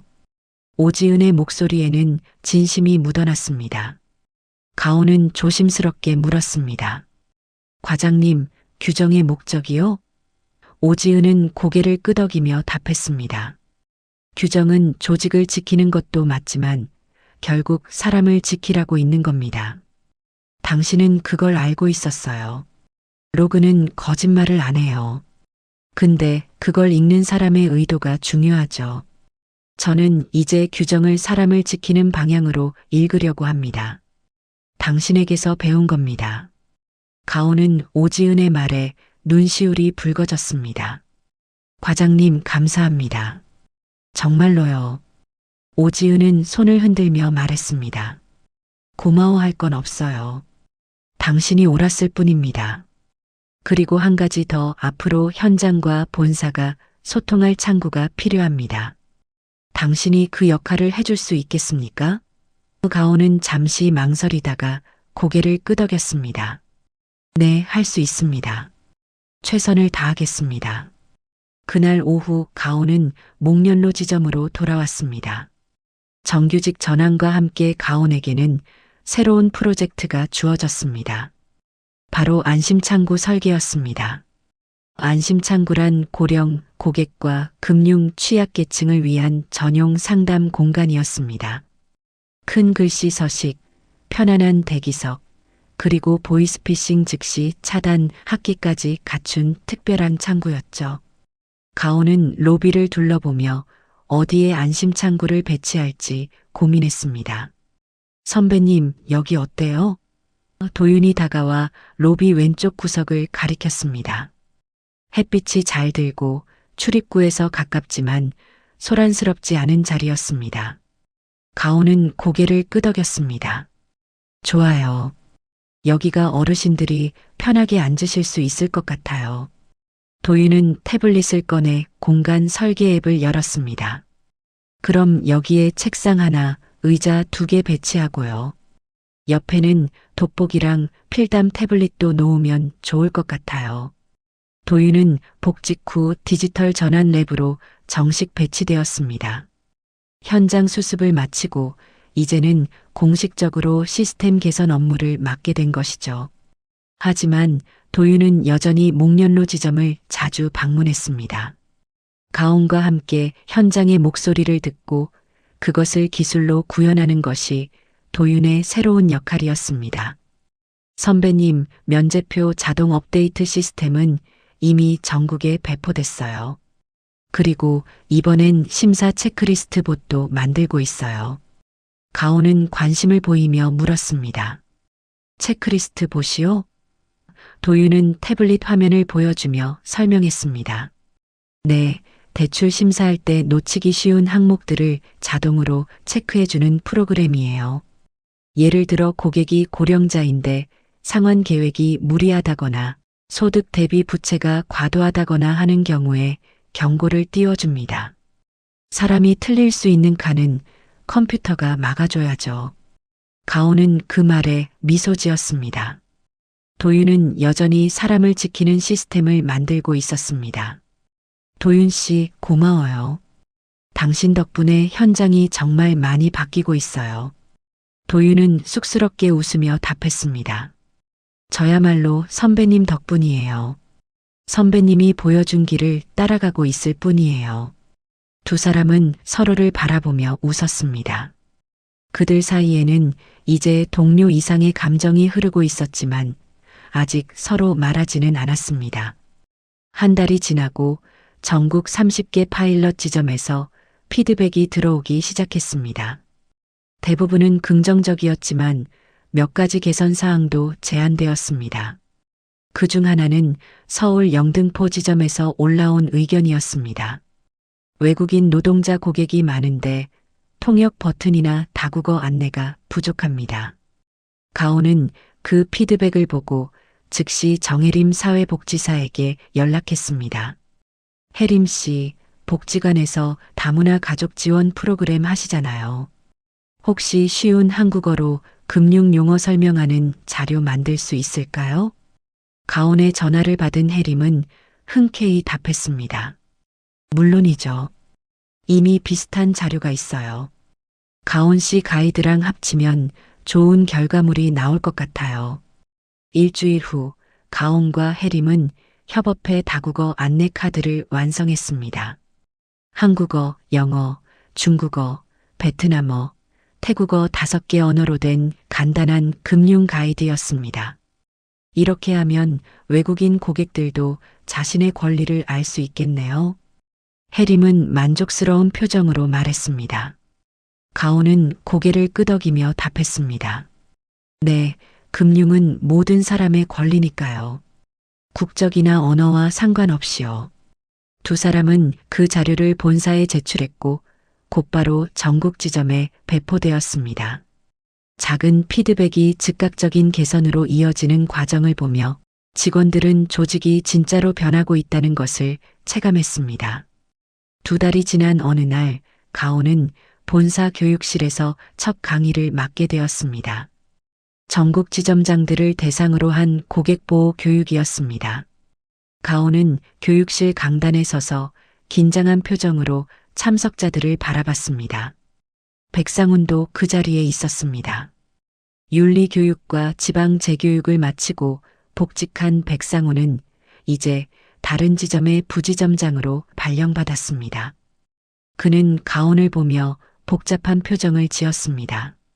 가온은 마이크 앞에 서서 천천히 말을 시작했습니다. 안녕하세요. 저는 목련로 지점에서 고객보호 업무를 담당하고 있는 윤가온입니다. 오늘 여러분께 말씀드리고 싶은 건 간단합니다. 규정은 사람을 지키는 약속입니다. 약속은 반복될 때 문화가 됩니다.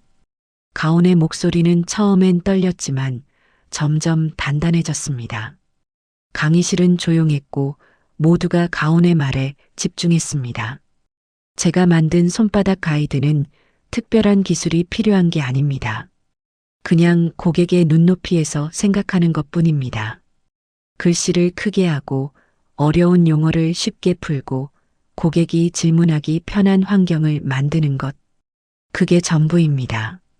하지만 그 전부가 고객에게는 신뢰가 되고 우리에게는 자긍심이 됩니다.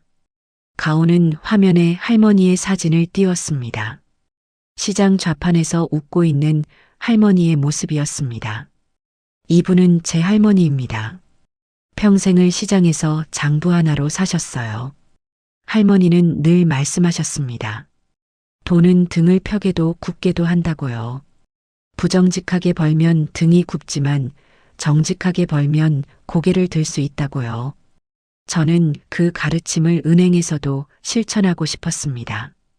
고객이 고개를 들 수 있게, 우리도 고개를 들 수 있게요. 가온의 목소리에는 감정이 실렸고 몇몇 참석자들은 고개를 끄덕였습니다. 강의 말미 가온은 마지막 슬라이드를 띄웠습니다. 규정은 숫자가 아닙니다. 규정은 사람입니다. 우리가 지키는 건 조항이 아니라 그 조항 뒤에 있는 사람의 권리입니다. 그것을 잊지 마십시오. 강의가 끝나자 강의실에 박수가 울려 퍼졌습니다. 그런데 유독 한 사람, 한보배가 뒷자리에서 울먹이며 박수를 치고 있었습니다. 보배는 가온의 강의를 들으며 그동안 자신이 얼마나 비겁했는지 깨달았습니다. 하지만 이제는 달라지고 싶었습니다. 강의가 끝난 뒤 백상훈이 가온에게 다가왔습니다. 윤 대리님, 잠깐 얘기 좀 할 수 있을까요? 가온은 조금 놀랐지만 고개를 끄덕였습니다. 두 사람은 복도 한쪽으로 나왔고 백상훈은 먼저 고개를 숙였습니다. 죄송합니다. 진심으로 사과드립니다. 제가 실적에 눈이 멀어 당신에게 부당한 일을 저질렀습니다. 백상훈의 목소리는 떨렸고 진심이 담겨 있었습니다. 교육받으면서 많이 생각했습니다. 제가 왜 은행원이 되었는지, 처음엔 무엇을 꿈꿨는지, 처음엔 저도 고객을 돕고 싶었어요. 하지만 언제부턴가 숫자만 보게 되었고 사람은 안 보였습니다. 당신이 옳았습니다. 규정은 실적을 위해가 아니라 사람을 위해 있는 거였어요. 가온은 백상훈을 바라보며 말했습니다. 지점장님, 아니 부지점장님. 이제라도 깨달으셨다면 그걸로 충분합니다. 앞으로는 함께 더 나은 현장을 만들어가면 되죠. 백상훈은 고개를 들어 가온을 바라봤습니다. 그의 눈에는 눈물이 맺혀 있었습니다. 감사합니다. 기회를 주셔서요. 두 사람은 악수를 나누었고 과거의 갈등은 그렇게 정리되었습니다. 3개월 후 파일럿 프로그램 평가 결과가 발표되었습니다. 30개 지점 모두에서 고객 만족도가 평균 40% 상승했고 컴플레인은 40% 감소했습니다. 특히 고령 고객 재방문율은 60%나 증가했습니다. 본사 이사회는 이 결과를 보고 전국 확대를 결정했습니다. 윤가온의 손바닥 가이드는 이제 세광은행의 공식 표준이 되었습니다. 이사회 회의에서 강인호 회장은 이렇게 말했습니다. 지난 3개월간 우리는 중요한 것을 배웠습니다. 고객 중심 경영은 구호가 아니라 실천이라는 것을요. 윤가온 대리의 사례는 한 사람의 신념이 조직 전체를 바꿀 수 있다는 증거입니다. 앞으로 우리는 체면이 아니라 신뢰를, 실적이 아니라 원칙을 우선시할 것입니다. 사람을 먼저 세우는 금융, 그것이 우리의 방향입니다. 그날 저녁 오지은은 목련로 지점에 들렀습니다. 가온은 안심창구에서 어르신 한 분과 상담을 마친 참이었습니다. 오지은은 가온이 상담하는 모습을 멀리서 지켜보다가 상담이 끝난 후 다가왔습니다. 윤 대리님, 수고 많으셨어요. 가온은 오지은을 보고 반갑게 인사했습니다. 과장님, 어쩐 일이세요? 오지은은 조용히 말했습니다. 그냥 현장이 어떻게 돌아가는지 보고 싶어서요. 그리고 한 가지 말씀드리고 싶은 게 있어서요. 오지은은 잠시 망설이다가 말을 이었습니다. 당신 같은 현장이 많아질수록 감사는 쉬워져요. 문제를 덮으려는 게 아니라 미리 막으려는 사람들이 있으니까요. 그래서 고맙습니다. 제가 일하기 편해졌어요. 오지은의 말에는 진심 어린 감사가 담겨 있었습니다. 가온은 손을 흔들며 말했습니다. 아니에요, 과장님. 저야말로 과장님 덕분에 여기 있는 거예요. 로그로 진실을 밝혀주셨잖아요. 오지은은 고개를 저었습니다. 아니에요.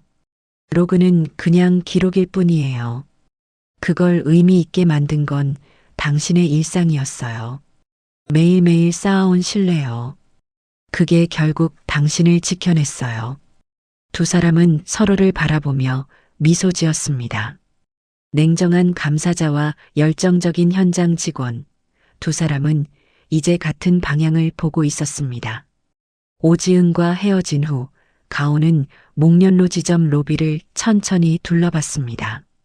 창가 쪽 안심창구에는 이제 큰 글씨 안내판이 당연하다는 듯 놓여 있었고 대기석 옆 책장에는 손바닥 가이드가 깔끔하게 정리되어 있었습니다. 처음 이곳에 왔을 때만 해도 아무도 귀 기울이지 않던 자리였는데 이제는 하루에도 몇 번씩 고객들이 그 자리를 찾았습니다. 가온은 한 발짝 물러나 전체 로비를 바라봤습니다. 변한 건 공간이 아니라 사람들의 시선이었죠. 고객을 보는 눈빛, 규정을 대하는 태도, 말 한마디를 고르는 조심스러움까지 작은 변화들이 모여 이제는 하나의 흐름이 되어 있었습니다. 계절은 어느새 여름으로 바뀌었습니다. 5월 말 세광은행 본사에서 전국 지점장 회의가 열렸습니다. 회의실 스크린에는 지난 3개월간의 파일럿 성과가 그래프로 펼쳐졌습니다. 고객 만족도 평균 40% 상승, 컴플레인 40% 감소, 고령 고객 재방문율 60% 증가. 숫자는 명확했습니다. 하지만 그보다 더 중요한 건 그 숫자 뒤에 있는 이야기들이었습니다. 지점별로 올라온 현장 사례 보고서에는 직원들의 생생한 목소리가 담겨 있었습니다. 처음엔 번거롭다고 생각했는데 고객이 편해하시는 걸 보니 보람 있습니다. 규정을 지키는 게 이렇게 든든한 줄 몰랐습니다. 안심창구 덕분에 보이스피싱을 사전에 막았습니다. 강인호 회장은 단상에 올라 천천히 말문을 열었습니다. 여러분, 오늘 이 자리는 단순한 성과 보고가 아닙니다. 우리가 무엇을 우선시해야 하는지를 다시 확인하는 자리입니다. 회장의 목소리는 무겁지만 단단했습니다. 지난 30년간 세광은행은 실적과 체면을 중심으로 성장해 왔습니다. 그것이 틀렸다는 말은 아닙니다. 하지만 우리가 놓친 게 있었습니다. 사람입니다. 고객도 사람이고 우리도 사람입니다. 규정은 그 사람들을 지키라고 있는 겁니다. 회의실은 조용했습니다. 몇몇 지점장들은 고개를 끄덕였고 몇몇은 표정이 복잡했습니다. 변화는 늘 불편함을 동반했으니까요. 회장은 화면을 바꿔가온에 손바닥 가이드 사진을 띄웠습니다. 이 자료를 만든 직원은 계약직이었습니다. 누구도 시키지 않았습니다. 예산도 없었습니다. 그냥 고객이 불편해하는 걸 참지 못했을 뿐입니다. 그 작은 실천이 지금 우리 조직 전체를 바꾸고 있습니다. 회장은 잠시 말을 멈추고 참석자들을 둘러봤습니다. 앞으로 세광은행의 경영 철학은 이렇습니다. 사람을 먼저 세우는 금융, 신뢰를 쌓는 원칙, 이것이 우리의 방향입니다. 회의가 끝난 뒤 본사 복도에서 강인호는 아들 도윤과 마주쳤습니다. 도윤은 디지털 전환 랩 책임연구원 명찰을 달고 있었고 손에는 태블릿과 두툼한 보고서, 뭉치를 들고 있었습니다. 아버지, 도윤이 먼저 인사했습니다. 회장은 고개를 끄덕이며 답했습니다. 수고했다. 자동화 시스템 전국 배포 잘 됐다더구나.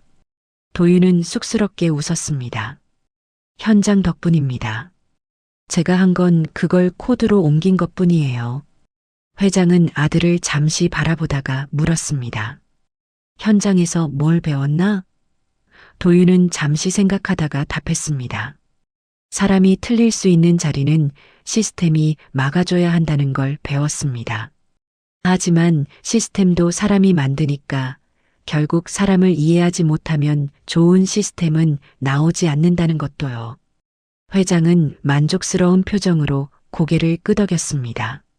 그래, 그게 내가 배워야 할 전부였다. 6월 초 가온과 도윤은 함께 퇴근길에 올랐습니다.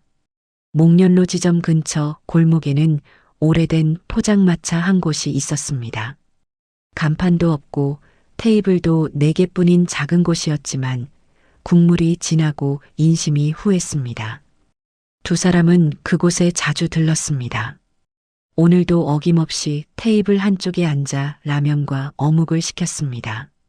저녁 바람이 선선했고 골목 어귀 가로등이 은은하게 불을 밝히고 있었습니다.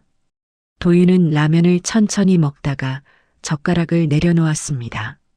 선배님, 가온은 어묵을 집어들고 고개를 들었습니다. 응? 도윤은 잠시 망설이다가 말을 이었습니다. 저 선배님 옆에서 계속 일하고 싶어요. 아니, 일뿐만 아니라 삶도요. 가온은 손을 멈췄습니다. 도윤의 눈빛이 진지했습니다. 당신의 원칙 옆에서 살고 싶어요.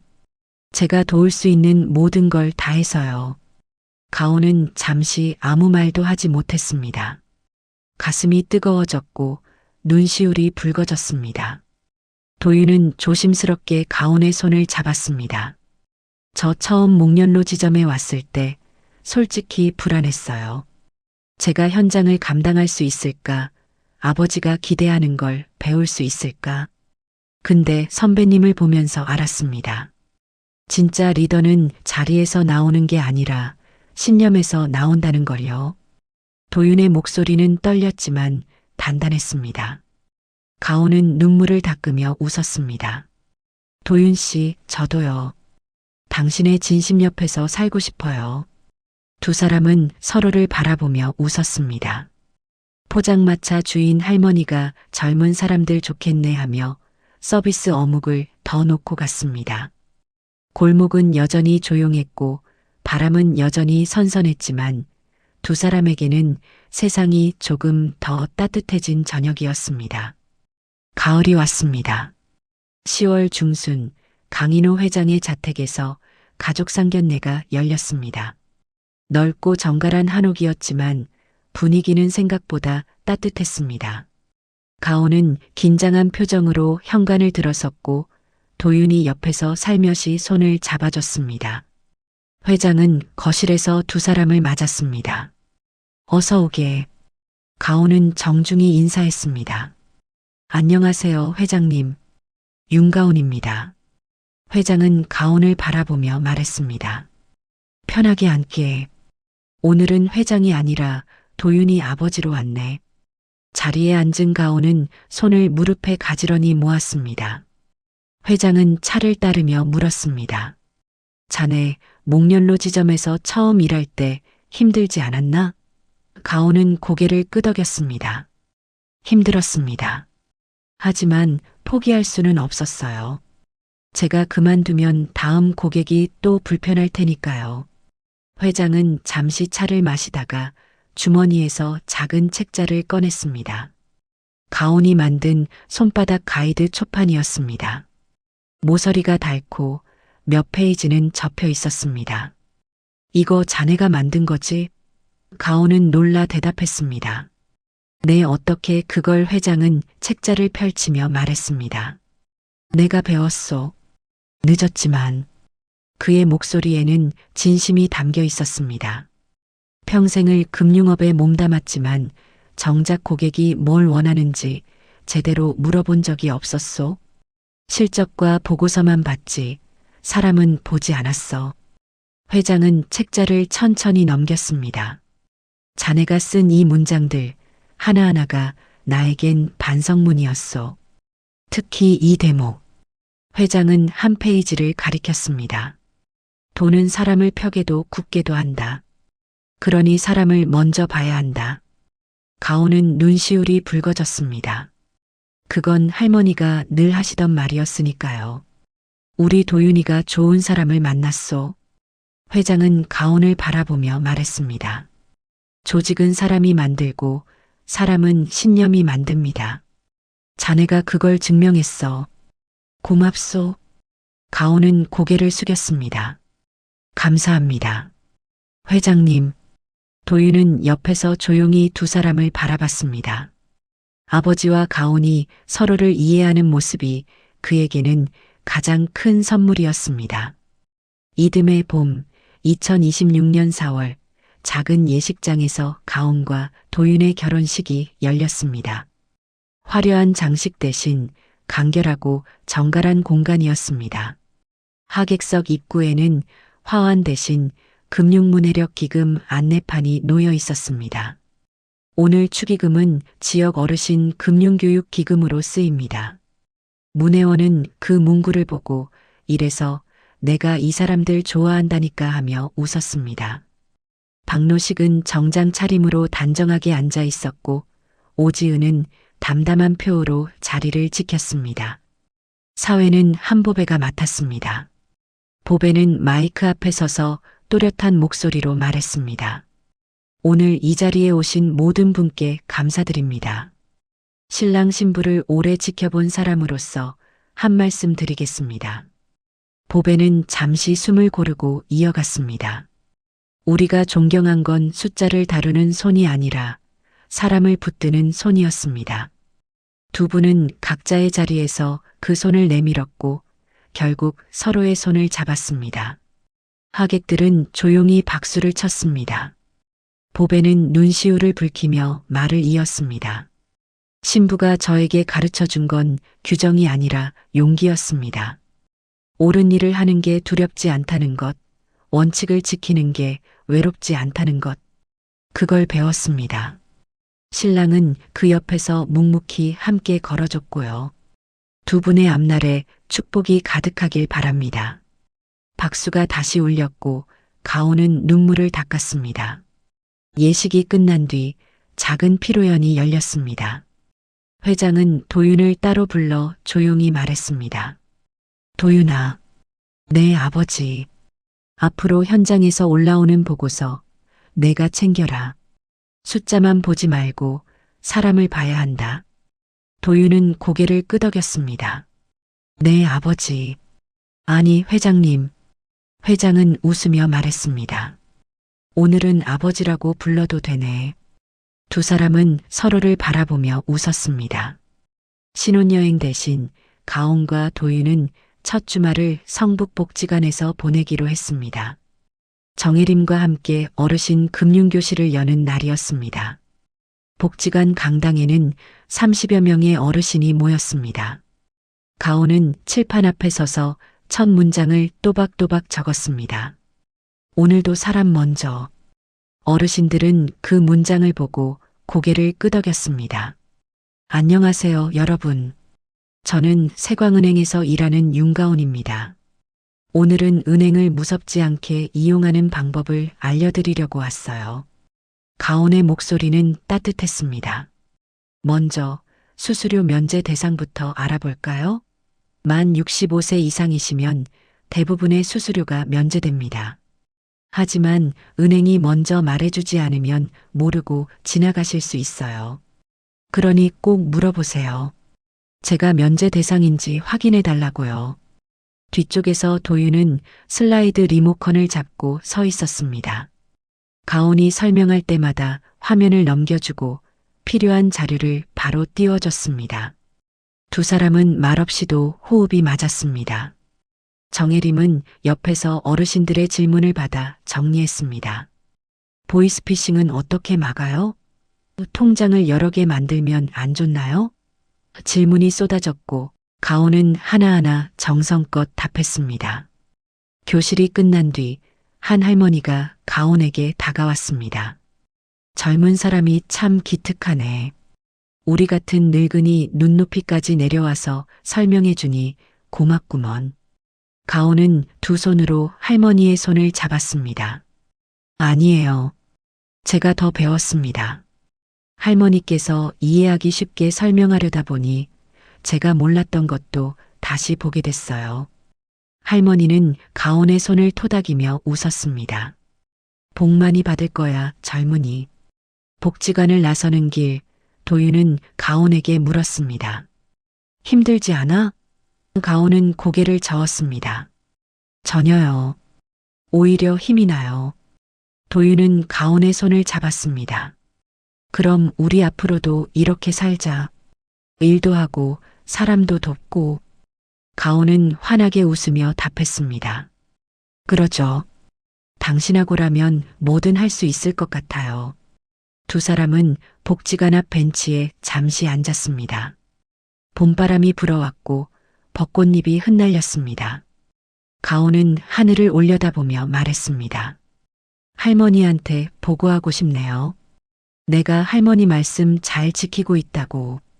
도윤은 조용히 답했습니다. 알고 계실 거예요. 분명. 가온은 고개를 끄덕였습니다. 그리고 두 사람은 다시 일어나 걸었습니다. 앞으로 나아갈 길은 아직 멀었지만 함께라면 두렵지 않았습니다. 목련로 지점은 여전히 바빴습니다. 안심창구에는 오늘도 어르신들이 찾아왔고 손바닥 가이드는 여전히 로비 책장에 꽂혀 있었습니다. 한보배는 창구에서 고객을 응대하며 가끔 가온이 했던 말을 떠올렸습니다. 규정은 손잡이예요. 그리고 그 손잡이를 꽉 잡고 일했습니다. 백상우는 다른 지점에서 다시 시작했고 이번엔 실적이 아니라 신뢰를 먼저 쌓으려 애썼습니다. 오지은은 본사에서 여전히 로그를 추적했지만 이제는 문제를 덮기 위해서가 아니라 예방하기 위해 일했습니다. 강인호 회장은 임원회의에서 새로운 슬로건을 발표했습니다. 신뢰는 약속이고 약속은 문화다. 그리고 덧붙였습니다.